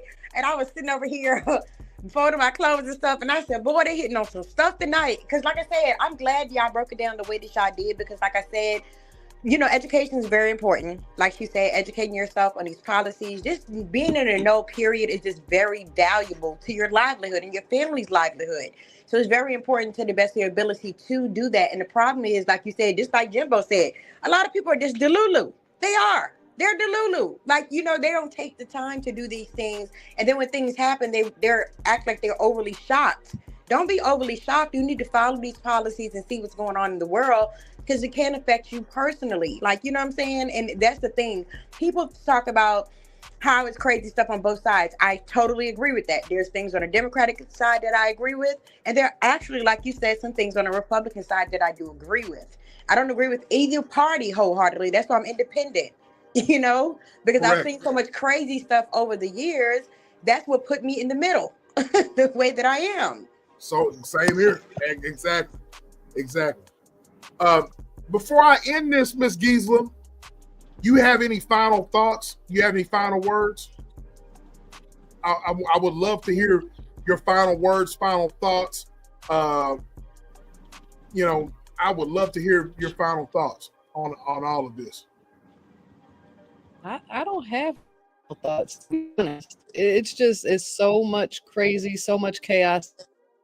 Moment, we really doing together. We got to come up with a game plan if we're gonna at all. Uh-oh. You got somebody that's coming up now. There's Joe. Hi, Joe. What's up, Joe? Can you hear us? Hey guys. I had to turn off everything else because it was, you know, I had double streaming. Sorry. Hello, everyone. Hi. What are your thoughts, ma'am? What's up? What you got? Thank you, Lionel. Ooh, Lionel gets on my nerves, y'all. Can I say that when I start out? Can I say it? Okay. I'll leave you there. That's all, Lionel. I'll leave it a go. I'll let you go. But I just want to make some. I don't agree or disagree. I mean, I'm not here to say any of that. But I just want to give y'all. Okay, Bestie, Social Security is gone. I mean, they've mentioned it. We cannot be relying on one day having Social Security. That is done. In more ways than one. I agree with, I mean, I don't know if you saw what I said in the chat. I don't know why we're still paying into it, but you know, as a W-2 employee is what I'm talking about. Okay. And I mentioned that part because if you guys, if you, what I suggest people start doing, because we can't be, you know, once these people have already gotten him into office, we can't be dwelling on the fact that why did you vote on him? Why did you vote for him? Why? We can't do anything about it now. These stupid sorry. Oh, Lori. I'm sorry. These crazies really trusted or thought that, oh, he said he had nothing, he didn't know nothing about project, what is it called, 2025? Yep. And we obviously see him implementing little by little everything on it. Because and I heard this said. It's the people he has around him. He doesn't do this by himself. He has a whole slew, a whole team backing him up and guiding him. Okay. It's not just him. He has guidance from, hey, Elon Musk, right? He's got guidance from a whole team of folks. And people thought that because of the folks he had on his team, that's why they entrusted in him. But he's in now. Okay. And we have to see why he's doing the things he's doing. If you think about it, that's what I'm trying to do. I'm trying to look at the whole picture. And just like you said, where do we go from here? We got to do that, right? We got to take care of ourselves in this economy. And if you look at what he's doing, he is not aligning he's not aligning everything for the W-2 employee. He's not. He's not. He is pushing and pushing and pushing for everyone to be entrepreneurs, to have their own, to have their own businesses, to have their own. That's what he is pressing for. That's what he's pressing towards. That's why I just read it in the other day or recently. Tesla, I think, or it's a huge company, earned billions and billions of dollars last year and paid nothing in taxes. How did they do that? Because there, as a business owner, there's so many loopholes that you write off everything in taxes. And that's what if you look at the big picture, pull yourself out and look at why and what he's doing. He is not guiding anything towards middle America, regular, hardworking, factory trade. And he's not gearing his administration towards any of that. He is gearing it towards the upper class, whom, if you think about it, is business owners. And that's what he's pressing towards. If y'all saw today and what they've been talking about, he's pulling all federal aid. He has pulled any, if you think any federal aid, like stamps, food stamps, all those things, he's pulling all of that. He's pulling it all away. And people are literally, and if you look at why he's doing that, because he feels that people have used it as a crutch for too long. If you've been on food stamps for X amount of years and never got yourself up and out of the trenches to get out to work and not have to be on food stamps, right? That's what he's trying to press people towards. Go and earn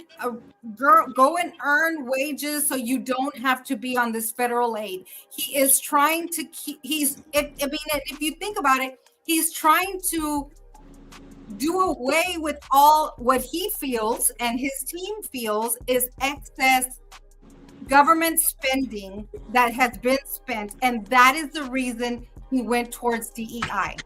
He feels that it is government spending that didn't need to be spent because they think, this was incorporated in 1965. It's not something that was just created, but it was created way back then that because of race or religion or anything, you could not be,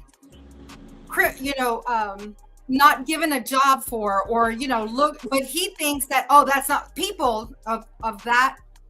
People who support him will tell you, that's not going to happen. There's no reason for them not to. There's no reason for them to not fire you. Just like Gisela mentioned, if I say that I don't support him, or that I don't support that religion, or they're going to be able to do away with me or fire me because I don't believe what you believe. That's the whole point. There's nothing protecting us anymore, right? I've always been in a corporate setting, job executive, where we don't talk about that stuff anyway. I don't talk to folks at work. What people at work are not my friends. They are my coworkers, period. You know, I come home to speak at home with my friends. But regardless of that, there is nothing protecting us anymore. And they believe that it was not necessary and they did away with those. Those are the reasons he's doing it. You know, that's all I'm saying. But I don't agree. I don't agree at all. That's all I have to say. Woo. You were spot on with everything that you said, Joe. Spot on. Spot on. What's up, Urban? What's up? What's up, bro? Good, Urban. Salute, everybody. Salute. Can y'all hear me good? Oh yeah, Yes. yeah, we can hear you. We can hear you. Salute. Hey, I would have been up here early. I had been up here earlier, but I was on working on the project, man. I just got through with it, so I'm here now. Oh yeah. Man. Interesting conversation. Yes, sir. Yes, sir. So I knew you had something to add, so go ahead. oh yeah, absolutely. Salute to everybody on the panel, by the way. Salute to everybody watching the show. SBK, man, you're doing a phenomenal job. Appreciate it. Salute to E watching in the bushes. Salute to her. My boy Lionel as well too. All right, so oh my bad, my boy Smoley as well too. Smoley, what's up with it, bro? All right, so let's get into it, man. I'm just gonna say this, and I've been saying this on my podcast that 2025 is the year of accountability, period. It is what it is. With that being said, a lot of things that have been happening in the administration is based on accountability from prior administrations, and that includes President Trump, former administration as well too, and other presidents as well, administration. So a lot of things, a lot of policies been set into motions where we've been on the tipping scale in our nation where one moment it could be good, beneficial, and next moment it can be beneficial. But these past administrations, starting from, to be quite honest with y'all, starting from former President Barack Obama, this administration has been horrible for us as a people. They've been putting together certain policies that wasn't beneficial for us as the people, but it's beneficial for them, the higher ups. Started from President Barack Obama, going through Biden and through Trump, and this second term with Trump as well too. You know what I'm saying? So there's this whole thing that deals with accountability, and things need to be changed. And I believe that in this current administration, that's exactly what's happening. A lot of accountability is taking place. A lot of changes is happening. And of course, as us as citizens of this country, we see these things happening, and we immediately go into a position of fear, where we fear the unknown, we fear change, we fear that these certain new changes or policies is going to affect us. But the one thing I can want to say about this is with all the other administrations, that we at least got to give it a chance to see what's going on with it, and just go from there. You know what I'm saying? Then one other thing that I do want to include in this argument is that even though that all these changes has taken place, right, what are we going to do as citizens of this nation? I guarantee that each and every last one of us on this panel, each and every last one of us who are listening right now, each and every last one of us who are catching the replay of the stream, I guarantee that each and every last one of us is going to do absolutely not a damn thing about it. All we're going to do is complain about it. All we're going to do is, talk about it, of course. But at the end of the day, when it comes down to it, we're not going to do nothing. We're not going to implement our power as citizens to really show the higher ups that we do have the ability to shape the nation the way that we want it to be. We're not going to do nothing out, period. You know, we're just going to go with the flow. We're going to allow things to happen the way it's going to happen. And of course, within the process, there are going to be certain civil arrests that probably happen, of course, through every administration. It happens, and we're just going to regurgitate this thing all over again within the next 4 years, within that presidency. So that is my take on it. Go ahead. Urban, argument. Go ahead. So Urban, my question is, how is this going to help? How do you believe this is going to help us with this with what we're talking about tonight with the DEI? Do you think this is going to help us, and how is this going to help us? Help or hurt us? I believe that it's going to have two factors. It's going to hurt people because there are a lot of policies that being set in motion that benefits people. The thing about it is that us as citizens, it don't do a lot that benefit us other than diversity in the workplace, dealing with DEI. But other than that, a lot of these policies is dealing with higher ups, to be quite honest with you. You know what I'm saying? So, but it could help if they go through these policies, it'll be beneficial for not only the higher ups, but be beneficial for us as well too. So that's why I said that there's this type of change that's happening. The only thing we can do is let it do what it do. Just see how it go. Then if we don't like it, then by every right as citizens, we could do what we do to make it change. We have people in our said states who represent us where we could go to them and protest about the situation and do that, or we could do this where we could stop relying on people to be the voice for us and actually be an actual democracy like we're supposed to be, which I doubted that we're going to be that way. I got two questions for you. What accountability do you think is being held by rescinding DEI, by raising all of the things that are currently implemented? What accountability do you feel like is being held? Since you mentioned this is a year of accountability, because the way I see it is if you don't agree with him, you're out. There's no accountability there. It's based on your beliefs and views. Yeah, that's a good question. To answer that is I have to go into the policy of every workplace. When we deal with DEI, it's normally dealing with diversity, which is dealing with diversity training.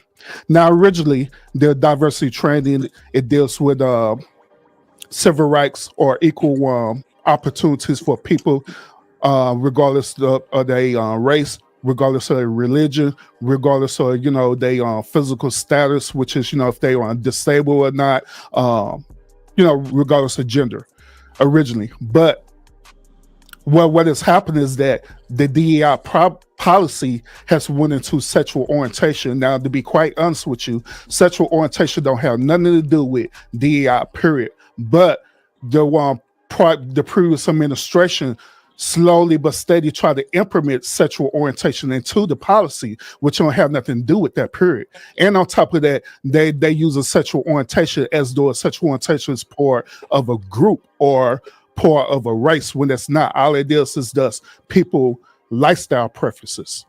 Right, but they could be discriminated against because of that. They could be told, no, I'm not hiring you because you're gay and I don't feel comfortable around you. In straight ignorance. Yeah, absolutely. I mean, that's nothing different from when you're a hiring manager and you vet out employees and you don't hire them based on either how the way they look, how the appearance that they look, for us they go into an interview, which all of us who are part of the, the employment sector or part of HR sector, all of us have made that judgment call to people where we literally screen out people and we look at them right and we're like, oh, this person dressed a certain way, they didn't dress properly for an interview, so we're going to screen them out. This person smelling like weed, we're going to want to screen them out. You know what I'm saying? So even with the sexual orientation part, that could be the same situation, but that's a case-by-case thing with that particular employer. But that still doesn't, who's being held accountable for what? What are we sorry? What's the accountability portion of this? What you said 2025 is the year of accountability. Who's being held accountable and for what? Everything. Every policy, every company, every policy that being implemented, that's what's being held accountable, period. And so the administration has implemented this type of change. I mean, I get the government wastes a ton of money. I'm not here and deny that. But some of these things are beyond that. There's no token black guy in my office. There's nobody that's been hired or discriminated against based on any of these things. And I can say that being part of a hiring panel, because we don't do just one-on-one interviews. You have to have a certain skill set to get the job. Black, white, Asian, it doesn't matter. The places where it's being fraud, waste, and abuse is not under a D policy. I want to say something. I want to say one thing, because let's keep it real. I think what Urban was getting at is that they're doing it regardless. They're just not telling you to your face. If somebody walks in and has a bunch of tattoos, people are not hiring them just because of what they look like. They're just not telling them that. Yes, now they can. That's the difference. It doesn't mean that it's changing. And I think that's what they're getting at, is that they're just not going to be paying all this extra money to train folks on stuff they're not going to use anyway. I literally believe that, because I know it still happens. They just don't speak on it, and that is the difference. Let me add on to that as well too. Those of y'all who are part of the this sector right there that we're talking about right now, HR hiring, and you do this training. How often do you do this training? More likely, you do this training every year, correct? You do this training where you do a civil rights training. They make you watch these little boring videos for an hour, make you take a little test at the end of the day. And while we're doing that, right, we don't even be paying attention to it. We already know the answers, and all we're doing it just to pretty much get it paid. We don't look at the policies. We don't look at none of that. You know what I'm saying?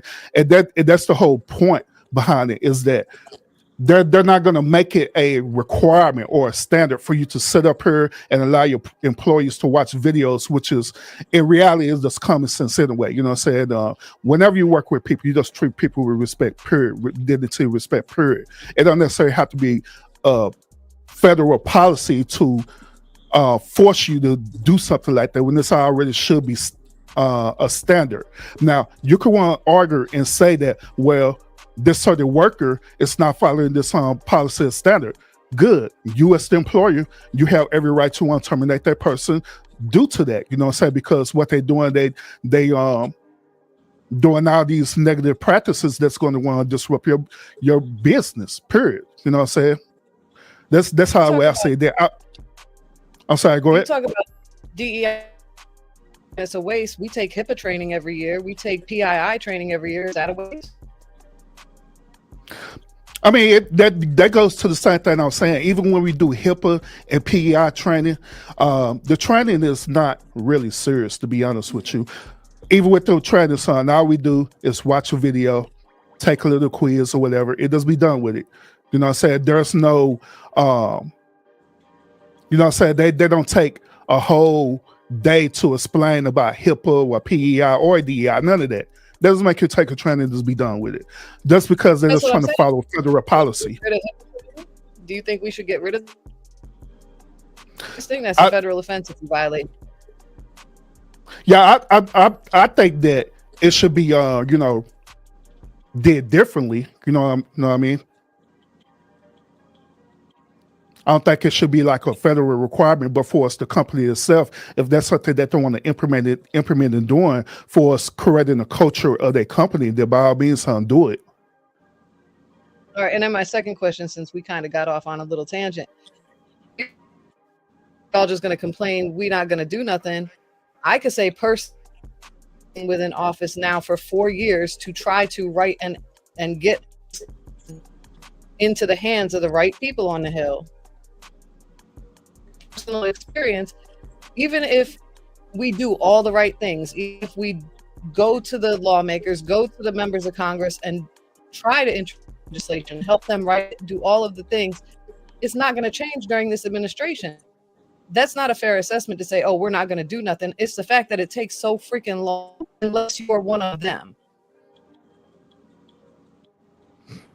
Yeah, even by you saying that, right, that's only you. You're only one person who's doing, you know, what you got to do. I'm the same exact way. And my state, if it's certain policies that I don't agree with, then I go to the administration and I talk about it. I write out letters or whatever case I need to do to handle that policy or handle that situation. But so far, that's only me and that's only you doing it versus the whole entire nation of people. Of course, by only a few people doing it, it's not going to be answered. It's going to be put on the wayside. And that's the reason why I made a point that at the end of the day, when it comes down to it, a lot of us, we're not going to do it anyway because we really don't care. But we really, to be quite honest with you, we are lazy citizens. We rather for people to be a daddy to us. We rather for people to tell us what to do versus really standing out and uphold the democracy how the way we should as citizens.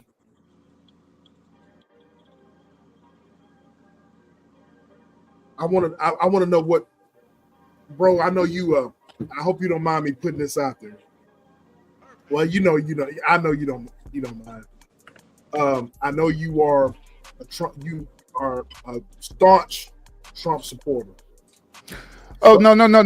I'm not a Trump supporter. I'm not. I agree with a lot of his policies, but I'm not a MAGA at all, period. Yeah. Okay, my bad. So you agree with a lot of this policy. But I think I asked this, but I don't think you went all the way through with the answer. What do you think are some of the major benefits from all of this? What give me some major benefits. And number two, people that are worried about losing their jobs concerning these types of the DEI, people that are worried about their jobs. I want your take on all that too. Okay. All right. So I'm just going to briefly talk about President Trump different policies, right? I'm starting with immigration first, since that's the biggest thing that we're dealing with currently. Okay. So with immigration, the policy that he's implemented currently right now is that he's doing a deportation, right? So basically with his deportation, he's doing what is known as a catch and release. He's catching all the illegal immigrants and sending them back to their said country. The reason why he's doing that is because it is unfair for us as citizens. Once again, it is unfair for us as citizens to have illegal immigrants in this country literally going around the system, applying for benefits that they don't deserve while we're paying our tax dollars for that. That is very unrealistic and that is very unfair. So he's trying to counter that by deporting them back to their said country. So those of us who really, really do need the benefits and those of us who not using the system, you know what I'm saying, they can utilize that for, whatever they need. Second part of it is dealing with job security as well too. There are a lot of illegal immigrants right now who are literally taking jobs for not middle class but lower class citizens, you know what I'm saying, where they can't even get a job at McDonald's because all the illegal immigrants are currently occupying them spaces. You know what I'm saying? I want children right now, as they're going into school, they're learning about workplace, they're learning about diversity. They can't even get into a workplace because the jobs is being taken by illegal immigrants. You know what I'm saying? And I have heard this. I don't know if this is true or not, but I have heard that these different places like McDonald's, Chipotle, or these other fast food joints, that they literally don't even do no background checks on them at all. They just find them and they employ them. You know what I'm saying? Because other people don't want to get paid. You know what I'm saying? The low wages that a lot of these fast food places are paying them. You know what I'm saying? But once again, I'm not saying that that's true. That is something that I heard. All right. Another thing is about the foreign policy as well too, as y'all know, since this is a big deal. The foreign policies are dealing with, dealing with China, dealing with Mexico and Canada. When he's talking about the tariffs and stuff, right? The policies dealing with terrorists. I'm kind of hit or miss with that. I agree with that. We should start taxing other countries because other countries are pretty much using us as a nation. They're using us for all these benefits that they get it from us, and we're not reaping from it at all as citizens, you know what I'm saying, as this nation. So I believe in the tariff policy, but the reason why it could be hit and miss is because these other countries could do the same exact thing to us, or have a tariff policies with us as well too. So, you know, that's with that. And education, yeah, last part, education, dealing with education, the whole situation with the student loans, on the whole situation with non-student loans, but the big thing is with affirmative action. They're trying to eliminate affirmative action, and to be honest with you, I actually agree with this. The reason why is because we need to give everybody a fair chance of even, you know, getting a proper education. It shouldn't be that's because you're certain race or you're or immigrant or whatever, you get first deal out of education. That's highly unfair, and that's highly unrealistic as us as a nation. And that's pretty much it. Got something to say about that. How much undocumented immigrants pay in taxes? Since you say they don't, because they're not, they don't have the right to. Illegal immigrants pay taxes. How much do you think that is? So to be quite honest with you, I don't believe illegal immigrants pay taxes at all. I mean, why would they? According to ITEP, the Institution and Economic Policy, undocumented immigrants paid 96 in federal, state, and local taxes in 2022. You say illegal immigrants or immigrants? Undocumented. And well, where's your sources from? An economic policy. Did you say ITEP was your sources? Yeah. Hold on, I'm looking at it right now. Go ahead. I'm listening. Secondly, undocumented immigrants, you say they're taking jobs from the lower class. With this new, not even new, but with the deportation, you already have farmers complaining because they're hiring the other people, the legal job, who can't do it half as well, who don't do it as fast, show up, and they're lazy as hell. These people being deported, you keep up with the demand, which is, we're already seeing grocery prices raise, and that's but now we're not going to have what we should have in supply and demand, because it's not the quotas aren't going to be met. So laziness doesn't mean that you should have trained a person, you know what I'm saying, to be competent to handle the job, you know what I'm saying. Now, if you go through the whole process of training that, say, a worker, right, and they still displaying as you say, laziness right there, by all means, that person need to be terminated, and you need to find somebody who's competent to handle that position, period.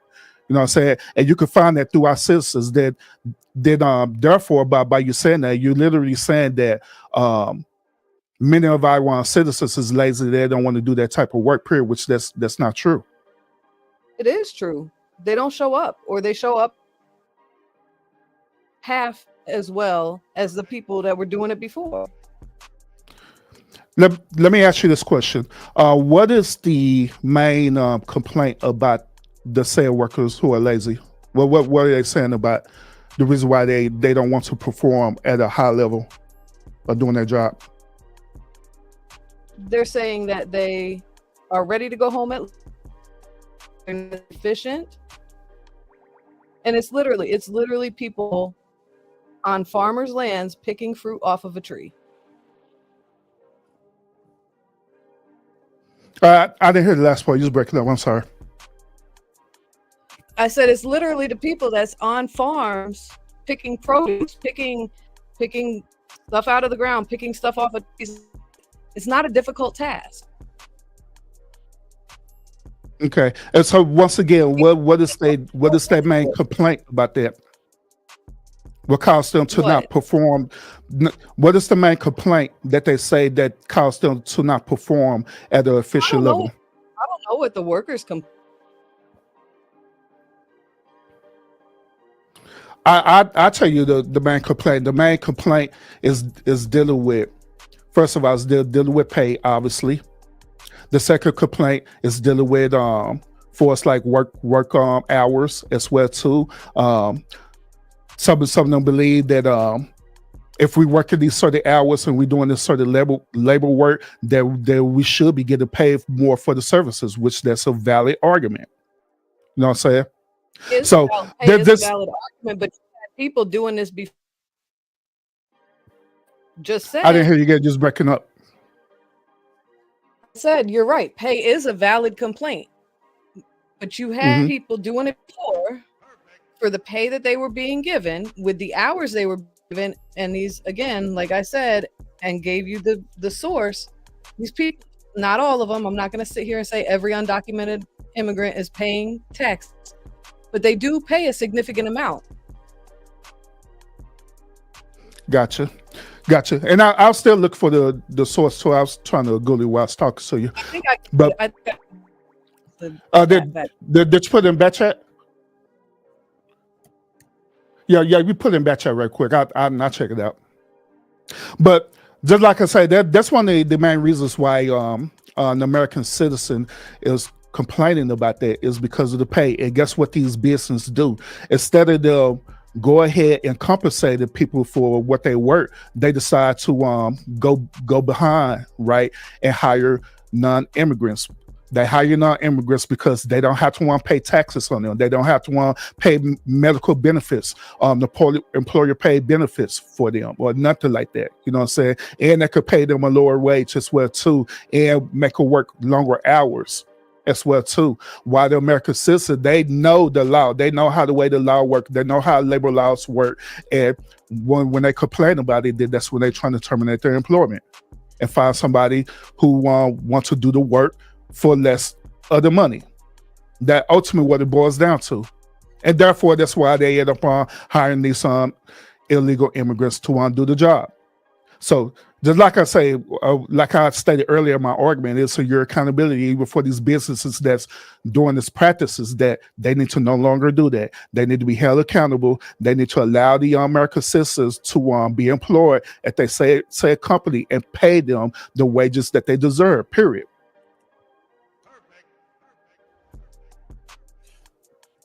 Urban, I want your thoughts on the immunity that Trump has given to law enforcement.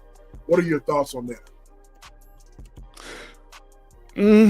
I kind of got different thoughts on that. You know, my first part of it, as you know, being a black man, I don't agree with the immunity at all. Period. You know what I'm saying? But at the same time, I can understand it. You know what I'm saying? I can understand that there are certain policies, you know what I'm saying, like the what was the latest thing they did? I forgot. Where they're trying to defund the police. You know what I'm saying? Now that policy, I don't agree with that at all, period. I don't believe by punishing the whole law enforcement agency because of a lot of bad apples that's in the agency. I believe that you need to deal with the ones who are in this agency, the bad, who are corrupt, and they need to be terminated, period. You know what I'm saying? They need to be terminated, and they need some professional help as well, too. You know what I'm saying?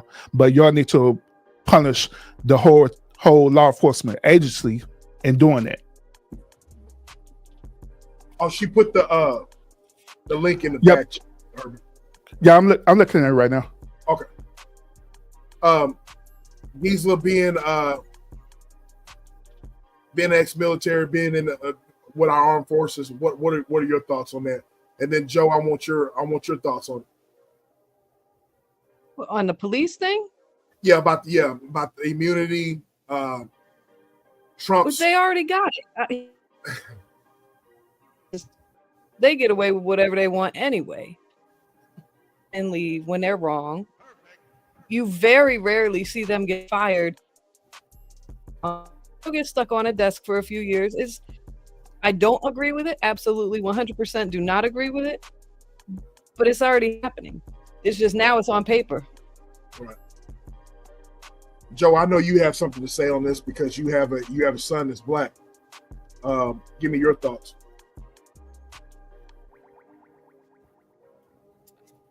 My thoughts is, as a mother that is raising a young Black man, I am making sure that he is well equipped, educated, and well aware of what he's getting into in this new economy world. And I'm doing everything that I can so I can make sure he is equipped to not have to rely on anyone else, right? That is what, and also to be well aware of, everything that you go through as a Black man, Draymond, well, bestie, everything you go through, I let him know, I make him aware as an educated Black man. There is a big difference, guys. There's a big difference of a Black man on the street and a Black educated man. And it doesn't mean that they're treated any differently. However, when you are educated and you know your rights, and it's not about, like Lionel said, I'm telling you to adapt. No, I'm not telling you or anyone to adapt to anything. But I'm not in politics, right? I'm not in politics, and I got to take care of mine. I got to make sure that I hold everything in line and prepare everyone in that I am raising and leading to make sure that they can take care of what they are up against, right? And just like today, I mean, just for instance, I'm just going to give y'all as an example. Today, there was an argument him and I, my son and I, were watching and listening to, and people complaining about, not being able to go get federal aid and etc. And I mentioned to him, I said, that's why.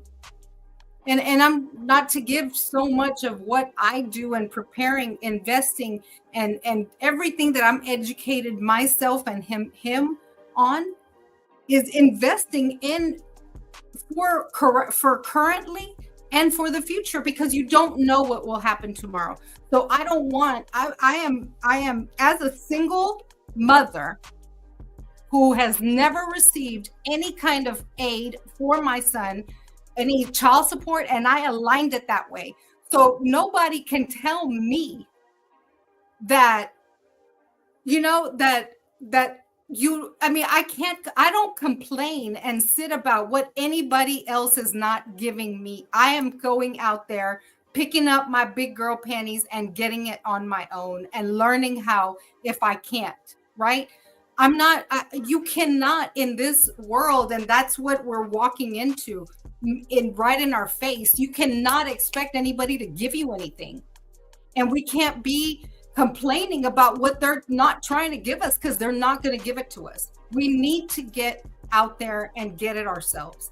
And we need to make sure that they can't take it away from us. If it's yours, it's going to be yours. There's nothing that we can get out in this world and go out with fear, because that's not going to get us anywhere. That's what they want. They want us to be in fear. They want us to, bow down and expect them to, to make us afraid. And we can't do that. So anyway, I was telling my son, I said, you know what? You don't know what tomorrow brings. You don't know what will happen tomorrow. So I'm not going to leave you in a position that if tomorrow comes and mama's not here, you're going to have to go get a GoFundMe to put me in the ground. I wish you would. I've already aligned it, and he is prepared in all aspects that if tomorrow comes and mama's not here, you got it. He's taken care of. And that's what we have to do. That's what we have to prepare for, because we don't know what tomorrow brings. But we can't be crying and expecting anybody else to give us anything, because they're not. They're not going to give us nothing. You got to go get it for yourself and learn to if you can't. Well That's done. what Hey, I agree. I agree. Everything she said, I agree. Joe. Hey, I had did the argument earlier about the illegal immigrants, and I was saying that they wasn't on paying taxes. What I want to do, and I want to retract my statement on that. All right. I was reading this finance that she presented to me, right?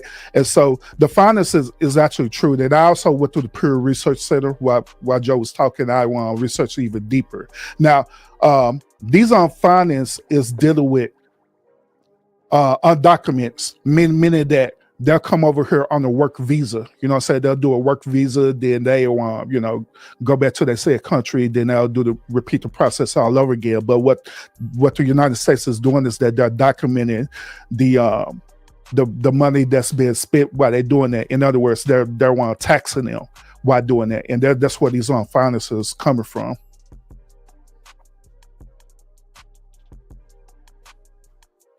What you got to add on that, Giesel, from his response to your report?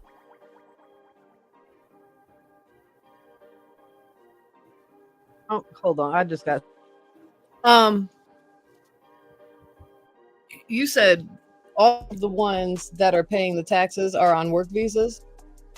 Yeah, according to this finding, when you read it, it's really dealing with undocuments who are on work visas right now. They'll come over, they want to apply for work visas so they can want to work for a certain period of time. Then they'll go back to their country. Then they'll come back over again and repeat the process again, over and over again.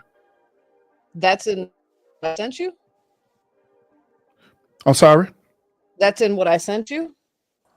Yeah, that's part of the report that you sent me through on ITEP. Then I also went to the Pew Research Center, and I was kind of like coordinated together with this report that you sent me. Then also I went to the Social Security Administration too, and that's looking at the information about the work visa and what would be the process for undocumented to apply for a Social Security number, because that's the only way they could get taxes, that they have to have a Social Security number. But if you have a work visa, then you can do that as well too, where you just be on a temporary work visa. Then once when they expire or it renews, you go back to your country. Then you just repeat the process over and over again. I'd actually like to see that, because that part I did not know all of them were work visas. My understanding, reading through this, it wasn't just ones on work visas, because to me that's a completely different style of people. Mm-hmm. Yeah. Whenever they doing these findings, right, and they using the verbatim talking about undocumented immigrants, that's normally what they're talking about. You know, they're talking about undocumented immigrants who are more likely on work visas. Okay. Samar Gorilla, what's going on, little bro? Yo, what's happening? Samar, what's up with it, bro? Can you hear me? Yeah, I can hear you just a little bit. You there? Yeah, can you hear me? Yeah, I can hear you. All right, cool. You kind of sound a little bit far away, but I think we can make you out. Gotcha. I just had to come on real quick. Urban, my boy, you know we have conversations back and forth. Now, I just want to address one thing, because I sent it to the chat that we had earlier, and you was talking about the farmers complaining, right? Yeah, correct. And what you said, why were they complaining? No, I said the workers. I didn't say nothing about the farmers. Sorry, the workers. Yeah, you said what would they be complaining about? I said one of the main reasons why the workers who are citizens here, they complain that they're not getting fair wages for the type of work that they're doing. Right. And talking about administration trying to help LRB. Hey, Samar, hey, bro, we can't hear you. You're not clear. Yeah, yeah, yeah. You swimming under the water right now, bro.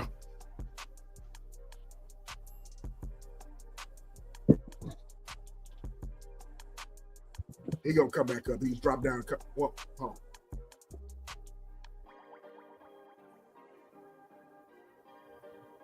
You there, bro?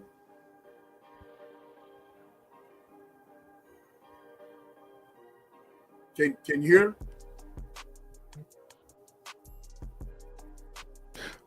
But yeah, why Small getting this audio together? It's Giza, right? Giza. I'm sorry if I'm mispronouncing your name wrong. He's still pretty good. Yeah, they're like say I don't disagree with the finance at all. You know what I'm saying? The finance is accurate. You know what I'm saying? Yeah, what you presented to me. So that's why I say I retract to my statement on it. And then when I was reading it more, it was dealing with on documents who's on the work visa. I do have a question with you that's kind of it's on the same topic but off what we're currently talking about with the taxes. If you're The answer is no. if you're all Go ahead. if you're all for the deportation thing that's happening, do you have any opinions or any thoughts on why they're only deporting the people with tan skin and not the Europeans that are here? Because they're not Who said deported. who said that they're not? There's no documents of any of them. It's all Colombia, Venezuela, Mexico, none of the European countries, none of them have received any of the illegal immigrants back. No documented anyway. Well, I was looking at a recent video on, I believe it was either CNN or Fox News, where there was deported some that was part of European descent, you know what I'm saying, that was over here illegal. So it's not just, Mexicans, Canadians, South Americans, whatever you want to call it, it's everyone. They're deporting everyone for is what I see. But then again, it is the news. It is CNN, Fox News, and all the stuff there. So they only show us what they want us to see. So we have to be fair on that. Right. I've been watching because I'm waiting because they do have to do the reports on this. I'm waiting to see where any of the European descent have been deported when it all currently has been anybody with tan skin. Yeah, absolutely. So how do I feel about that is if that's what they're doing, then I absolutely do not agree with that at all, period. You know what I'm saying? Because that goes against the policies that they're trying to implement with deportation. Deportation doesn't matter about your color of skin. It doesn't matter about your national origins, period. Small Gorilla, you in there, little bro? Yeah, you can hear me? Yeah, I can hear you.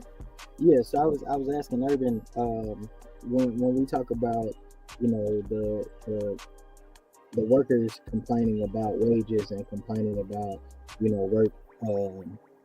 work conditions and everything. You do know that the current administration just fired the head of the NLRB, right, Urban, which is the I heard. Yeah, correct. Labor Relations Board. Yeah, I heard. So if we're talking about supporting this current administration, and we're talking about the mass deportation and immigration, and then we turn around and talk about, just as she said, why farmers are complaining about the American workers that have come out to work those jobs, and then we're saying that it's probably because the working conditions and wages and all of that. Why would we then turn around and try to halt the board that focuses on unions and working conditions and labor conditions? Now, I don't have the answer to that question, to be honest with you, because I'm not familiar with the union workers and their policies right now. I know it been a main talking point during President Trump's campaign, but I'm not familiar with what all that entails. You know what I'm saying? But what I am familiar with is that based on what this administration is talking about, they're trying to make labor fair for the American citizens first. You know what I'm saying? That's what I always been about. So yeah, that's all I can. That's all I can get out. But the other stuff, I'm not. To be honest with you, I'm not familiar with that at all. How we But I saying, definitely could find out. how we saying we want to make it fair when we try to get rid of DEI, which tries to make the workplace fair? Oh, what you talking about for us DEI policies or what? Explain that. Yeah, the DEI initiatives. Most companies that have DEI initiatives are about making the workplace equal. It's about having those particular things in place to make those workplaces equal and inclusive. Okay, gotcha. So if in that case, then if we still looking at the DEI initiative for stuff, right? The United States shouldn't be hiring illegal immigrants at all. Period. That should make it totally exclusive for the American citizen. Would you agree? And that's fine. I'm not saying that you're wrong on that, but then if we're talking about the workplace for Americans, but then how do we disagree with DEI in the same breath? That right there, to be honest with you, I have no answer for that. I got a question off of what he said and off of what you said, talking about making the environment, however, I forget how you worded it, but basically making it good conditions for somebody to work with. You go into construction, farming, anything like that, you can't control the conditions. Aside from pesticides, you can't control the conditions outside. You can't control the conditions in which people work. You got people out filling potholes and it's 130 freaking degrees out. That's not a good workplace. I mean, when you talk about stuff like that, that's dealing with PEI now. You know, protective, wearing sort of like protective gear, or you know, you're wearing these certain type of things to protect the worker itself. Now, that wasn't my complaint. The main complaint is that the workers themselves have said that they're willing to do that, but they just want to be compensated for the work that they put themselves out there. Like the same concept with the law enforcement officers, right? They risk their life every single day to protect and serve us as citizens, right? But we could agree to that, right? Yeah. So even within that, right, they should be compensated for the type of level of work that they do. We can even say firefighters as well too. They do the same as that thing. EMT, everybody, they essential workers, they put themselves out there, you know what I'm saying, to provide the services for us as the citizen. So they should be compensated for that type of work due to the environment that they're in. And that is my argument on that. Right, but those same workers are also covered and insured by unions and associations, and this same administration is trying to put a halt to the board that oversees those unions that are fighting for those same rights and wages. Yeah, in that case, then like I say, I'm not familiar with what's happening with the policies with the union workers and stuff, you know what I'm saying? But I do agree with you that these type of workers, they do have unions set in place. Now, I'm not familiar if since we're talking about formal workers, right? I'm not familiar if the formal workers is part of a union as well too. But if they are, then that's an interesting topic that we need to talk about, that we need to discuss. And why the administration is trying to reset the policies of the union workers. But once again, I'm not familiar with that. I don't know. I have to research that. I do know, and I need to research this as well, but I do know that union workers are going to be affected big time by all of this, and they're just trying to do away with all of it. And I haven't done my research on it. I'm gonna do a lot more research, but union workers, if you're in the union, well, SBK, that's the whole thing behind that's why the NLRB is a big deal, because that is literally the organization that oversees the unions. And so by putting a halt or slowing down the progression from that board, you basically take away those unions or the union rights. And so they're going to be affected because now you're saying that the company can do whatever they want to do without having the protection of those unions in place. Yeah, if that be the case, then yeah, I absolutely don't agree with that at all. You know what I'm saying? Because that should be some type of provision in place, you know what I'm saying, to protect the one workers. You know what I'm saying? So, bro, in our group chat, if you don't mind, should put some more information out there, and I'll check it out. Then I'll get back with y'all. Gotcha. For sure. Now, a long time ago in my career, I used to be a part of a union too. I used to be a part of a union with what work I was doing? Oh, electrical work. So I used to be a part of the union where with electricians and stuff, right? So I understand the importance of having a union, formulate the union, because that union be a representation of the workers to help them get fair wages, fair treatment, and different things like that. But at the end of the day, it's still dealing with people, for us, the citizen, getting paid fairly for the type of work that they do. The type of work they do in an environment that they put themselves out there to perform the job. Like I said, this chat here, this discussion about all of this, I mean, you could do 100 different chats on the different categories that are being affected by the administration. I, for one, like I said, I don't know everything. I don't claim to know everything, but I get concerned when a lot of policies are put in place, and people that I know and are close to me are very much saying they're affected by it. And I'm like, man, I want to address it. I want other people's opinion about it, because if this person is affected by it, then other people are going to be affected by it and say, hey, that, I can relate to that.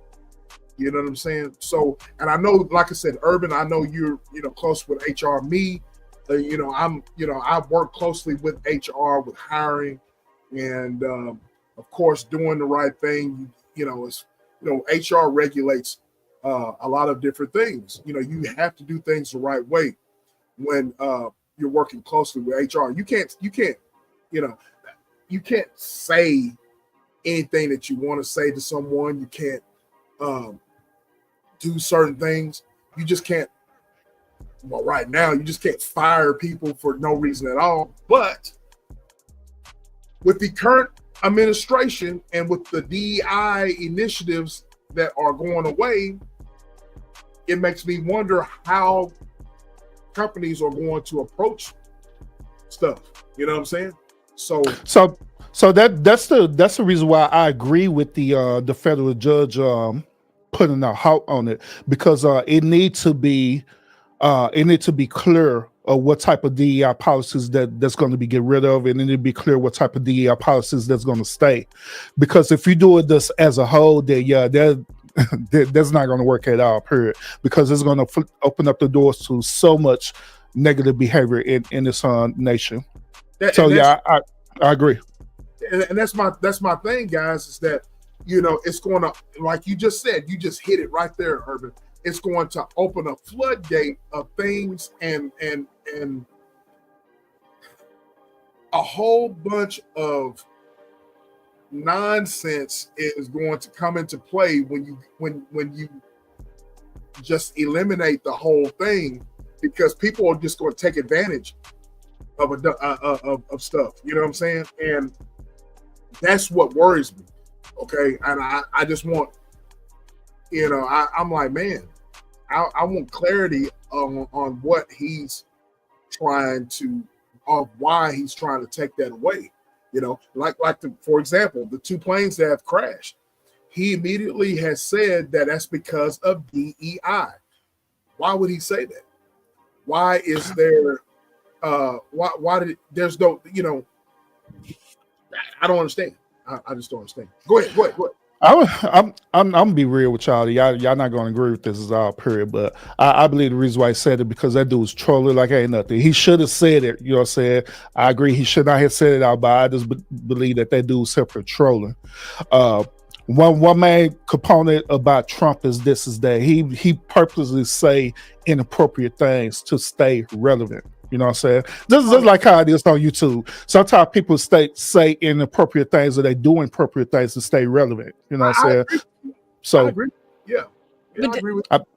Go ahead, he- Diesel. Sorry, that part was inappropriate. But then going further into that, there's got to be a point where you use your brain just a little bit. Like when he was asked if he was going to go to the crash site, which we all know is in the middle of the water, and the fool said, "Oh, what do you want me to do, women?"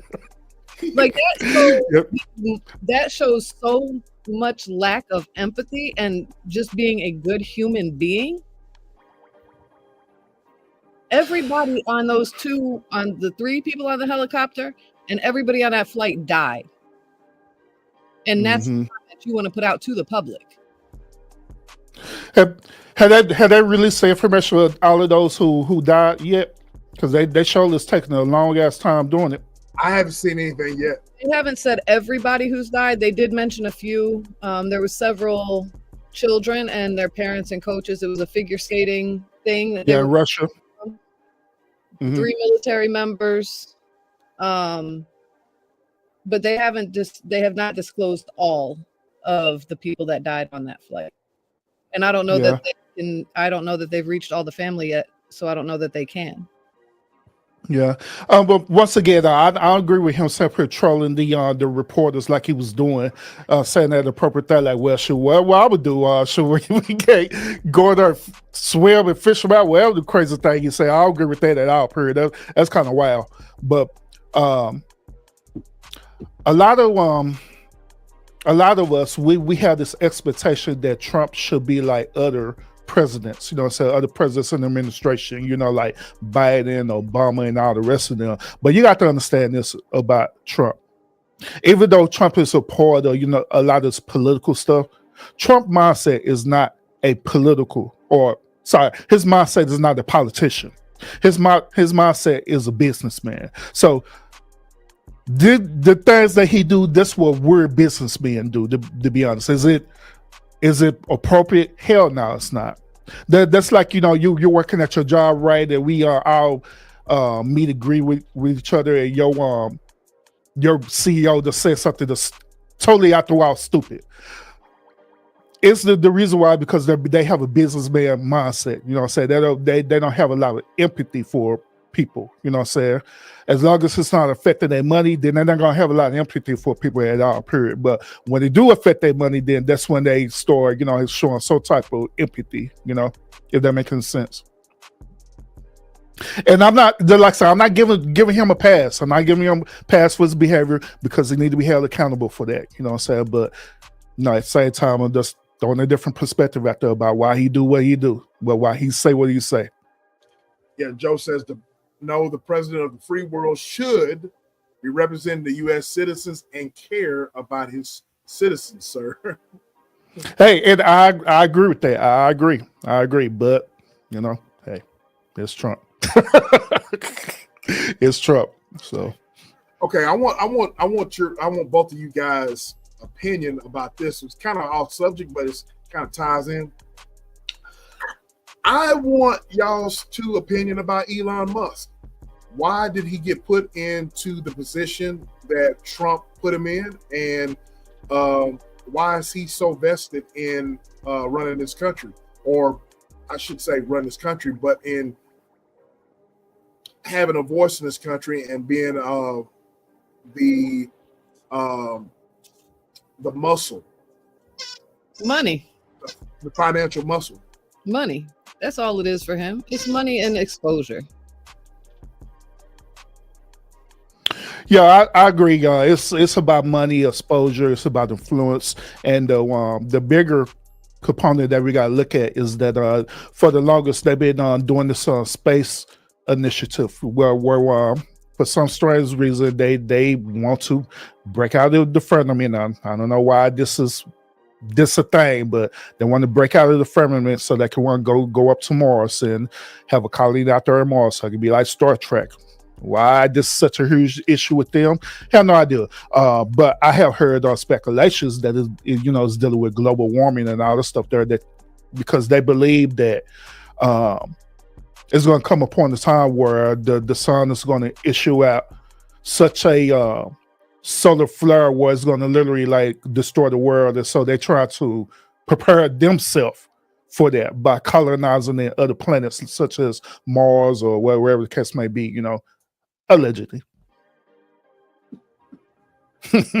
Or even the moon, but allegedly. But yeah. So you think we will reach Mars?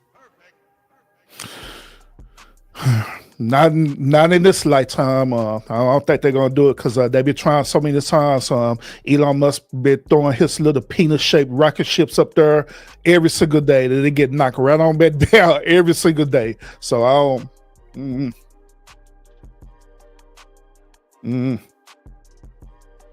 This has been a fire live, guys. That's all I can say. I didn't expect to be online this long, but I did want to know everybody's thoughts on this particular subject because it's very controversial, and for me, it's very educational. Learning from my peers in the chat and on the panel, and especially the people that I lead. It's something that it's a big question mark each and every day. People are in real life are in fear of their jobs and in fear of their livelihood, because of the new the administration and what they're implementing in things. So I'm going to give you guys stay up on you two guys.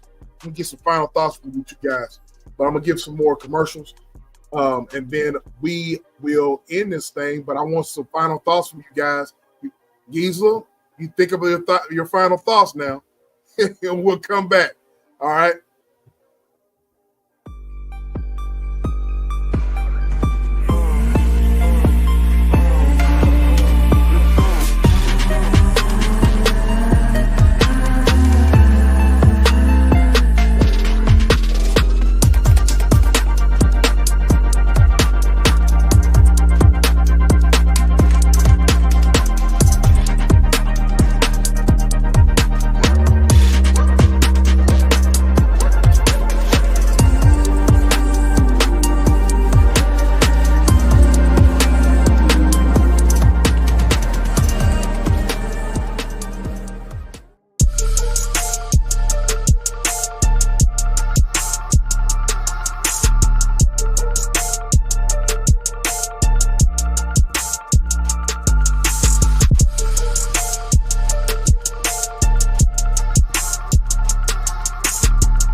All right. Shout out to the Pillow Princess T-Cat Commission Diva for all those fire edits and those fire videos. If you need any edits or any kind of commercial work or whatever, holler at T-Cat, get in her comment section. In her channel, she's got her email address. Give her a holler. You know what I'm saying? So if it wasn't for T-Cat, you know, I don't know what I would do. So shout out to the Pillow Princess. We love you. So this has been a Fire Live, guys. What you got? What's your final thoughts there, Urban? What you got, bro? First of all, I appreciate everybody that came up on the panel.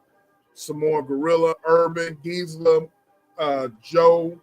Who else am I missing? Miss Coco BX. Everybody that came up. If I missed anybody, I think that's everybody. I appreciate you guys coming up. This has been a Fire Live. Everybody that came up in the chat, the super chats, thank y'all. I appreciate each and every one of you. But what's your final thoughts there, big bro? All right. First of all, the reason why SBK asked me first and not Giza is because he don't want to be a simp. All right, so just to let you know. Just to know.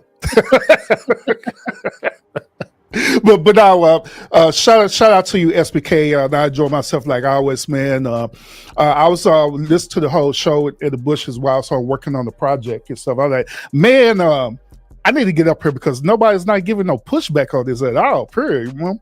Everybody's scared to come up. I'm like, all right, I come up in the middle. Let me get done. And so I finally got done and came up here. I appreciate the everybody who's on the panel as well too. Appreciate the input as well. You know what I'm saying? Actually, they got me on some things I need to research about. You know what I'm saying? Which I will do it, and I go back and research and check it out. You know, so other than that, man, I appreciate a whole lot. Oh, my actual final thoughts is this. Just like I stated in my opening argument, I say that 2025 is the year accountability. With that being said, right, I believe that we also, as American citizens, need to hold our own self accountable for the situations that's happening in this current administration and also in future administrations as well too. It needs to be a point of time where we need to stop relying on people to be representatives of our needs. We need to start formulating the democracy how the way it should be, where it's for the people, period. But the only way it's going to be for the people if we, the people, become active. It is very unrealistic for those two people, which is me and Giza, to go up to our said local politicians and drafting out letters and different things like that, and nobody else ain't doing it. That is highly unrealistic to do that. It is highly unfair. So I am challenging each and every last one of y'all who are watching the show right now and then actually catching the repeat, is for you to become involved in your said state. Challenge them people who are representing you. If they're doing things that you don't agree with, you need to challenge them. You need to hold them accountable. You know what I'm saying? And hold your own self accountable and become active involved with it. Don't wait till a next presidential election to become involved if you want to bitch or complain about the administration. It all starts with you. So that's my closing thought. Very good. Very good. Go ahead, Giza. He took my closing thought. I was going to say, stop being lazy. Start talking to your local electeds. Talk to your congressmen. Talk to your senators. Talk to everybody that is a part of the lawmaking progress. And don't stop. Irritate them. Write them a letter every day. Call them every day. Get on their websites and file your complaint that way. File your idea on how to fix stuff. Don't just sit here and talk about it. You're never going to make anything. None of the politicians are going to see this live. You got to go directly to them. You can't be lazy and expect change or sit here and complain about stuff that's happening if you're not willing to put the work behind it. Absolutely. Hey, I want to add on to that. We as influencers, we actually have way more power than what you think we have. I mean, let's take a look at the current campaign trail. Towards the end, they start using influencers to promote their campaigns. You know what I'm saying? But these are like high level influencers. But even still, we do have the power as influencers and content creators to spread it out there. One thing I do on my channel is this. I purposely put out content that I know is going to go viral. It may go viral in a month. It may go viral 2 years from now, but I know it's going to go viral for real. But it is the point of me putting that work on it to make it go viral. So same thing with those of us who are influencer content creators. You can put the content out there, and I guarantee you put that content out there, people is going to watch it. They're going to watch it. They're going to watch it. And eventually, it's going to start spreading like a wildfire. You know what I'm saying? Then eventually, the politicians are going to look at it. They're going to see it. I'm like, God dang. So it's like that? Hell yeah. So I mean, it can happen. Made a good point. The presidential election, not the only one. Get out there, vote for the midterms, vote for your locals. Those count more than the presidential does. Absolutely. And you know, on our shows here, we always talk about supporting your local officials, because knowing who's in office. The average person does not know who their city officials are. You know what I mean? I so happen, and I'm thankful, I'm so happy to rub shoulders with some of these guys, because every year we have, you know, giveaways at, you know, for Christmas, Thanksgiving. They work directly with our company. So because they work directly with they're going to have to see my black ugly mug, you know what I mean? So I'm rubbing shoulders with the mayor, you know what I mean? With the commissioner, so forth and so on. They know me by name, you know what I'm saying? So I encourage each and everyone to do the same thing. You guys have hit it right on the head, because if you know these people and know who's the tax, you know, what do you call it? The tax assessor or whatever it's called. Know the commissioner, know the mayor, know all of those guys. Hold these people accountable, no matter what party they are affiliated in. That's where it counts. You know what I'm saying? Your tax dollars go to these people. You're paying these people. You know what I mean?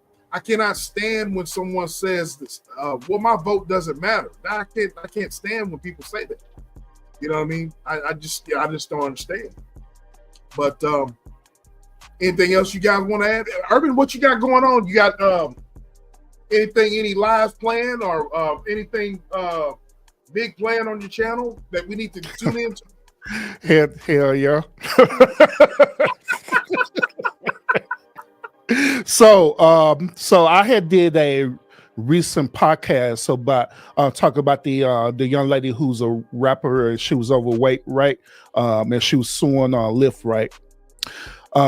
Currently that live is starting to trend. It's starting to pick up a lot of traction now, but a lot of my subscribers, they said that I need to run that live back, and they actually want me to do an open panel discussion about that. So I will be doing an open panel discussion talking about that, because I said a lot of things that trigger people and kind of got mad, preferably the women, like usual. But I said Urban, you said some things that are triggering. I don't believe that.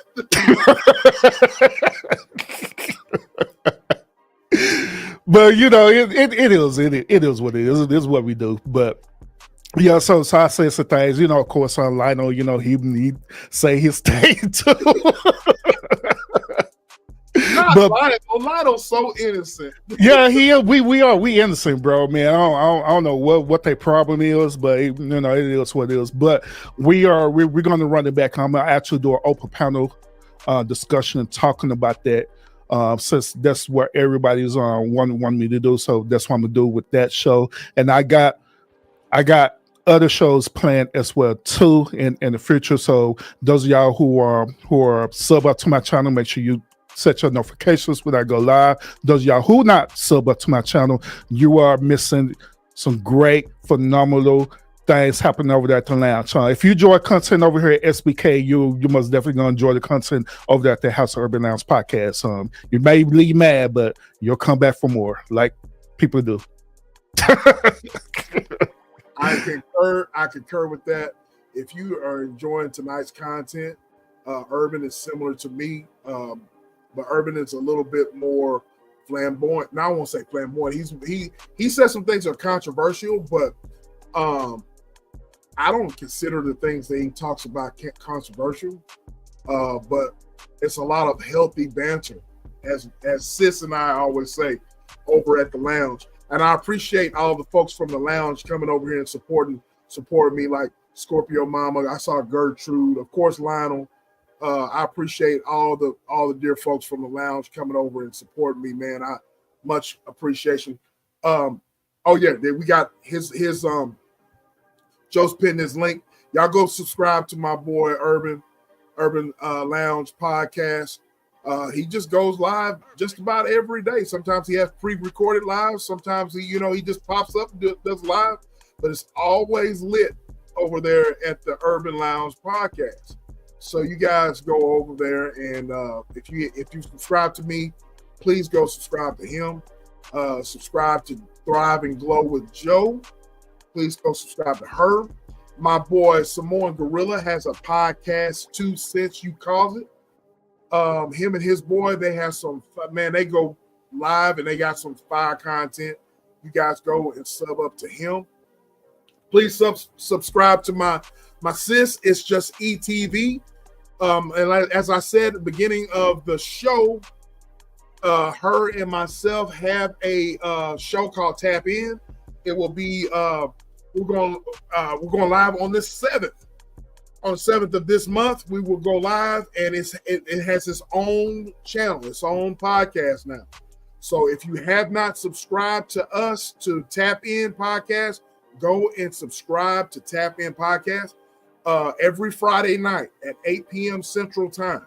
You guys go and we're not double streaming anymore.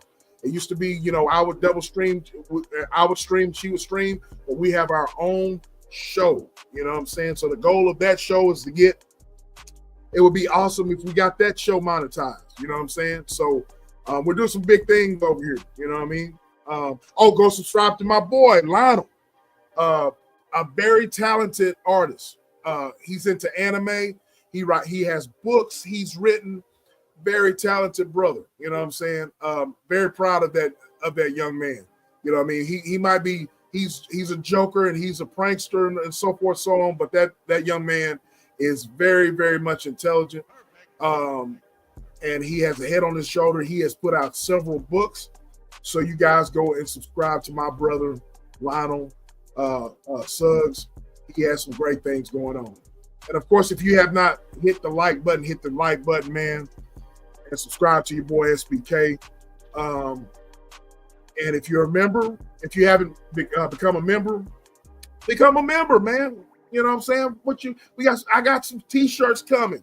I got some beanies coming. I got shirts for the ladies. I got all kinds of stuff that's coming. You guys are you don't know what you're missing. So we got some great things coming on coming this way. So, but with that being said, man, I appreciate you, Urban. I appreciate you, Gisela, sweetheart. I'm about to end this thing. Your boy SBK. Hey, SBK, real quick, man. This is totally off topic, man. But I just kind of I want your perspective on this. All right. So, how do you feel about Luka going to the Lakers, bro?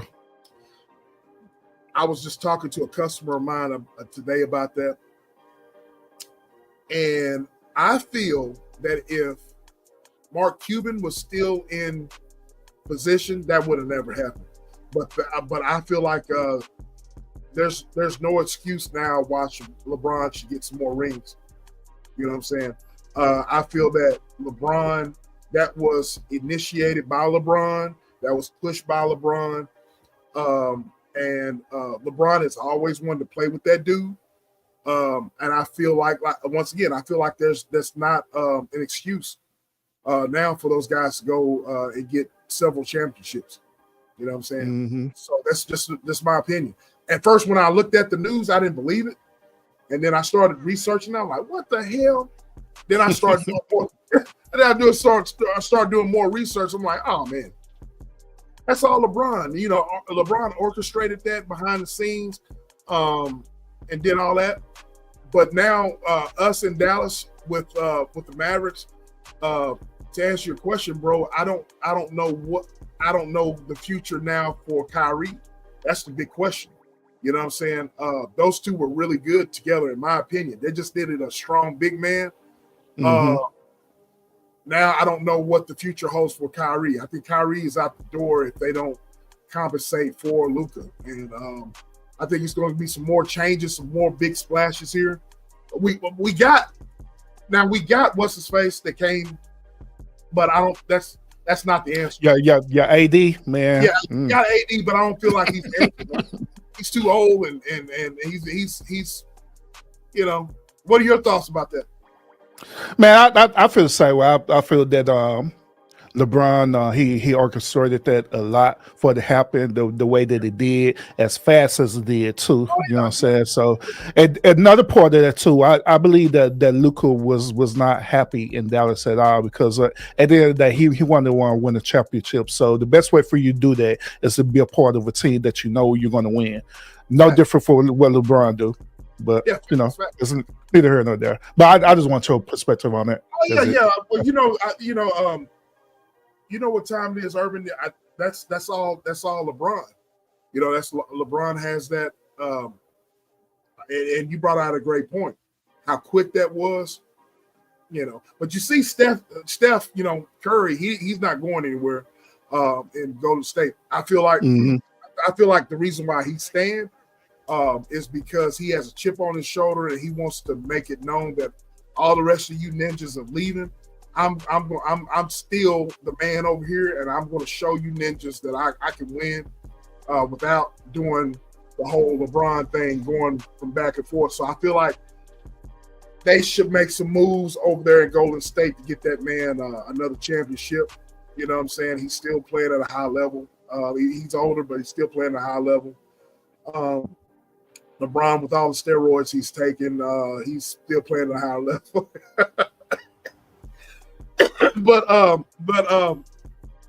But yeah, man, you know that's all LeBron. It's all LeBron making that move and having that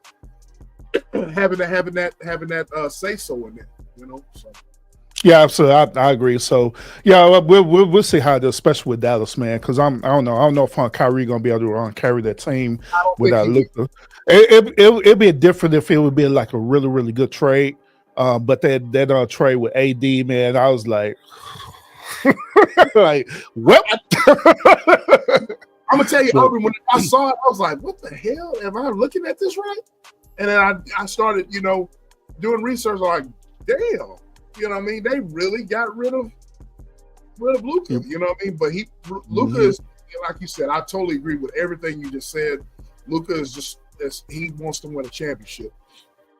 And so LeBron is on his way out the door, man. And so he wants to get a couple championships. He wants to surpass Jordan. So I don't think that there's no excuse now, because Luka is the best player in my opinion, best player in the league. So I think that's what's going to happen. So yeah. Other than that, that's it, bro. That's all I got, man. I promise. I promise. Urban, you know what time it is, man. You're welcome to come up on the panel anytime, and I will be keeping your notifications on. And so you guys subscribe to my board, man. And with that being said, we are gone.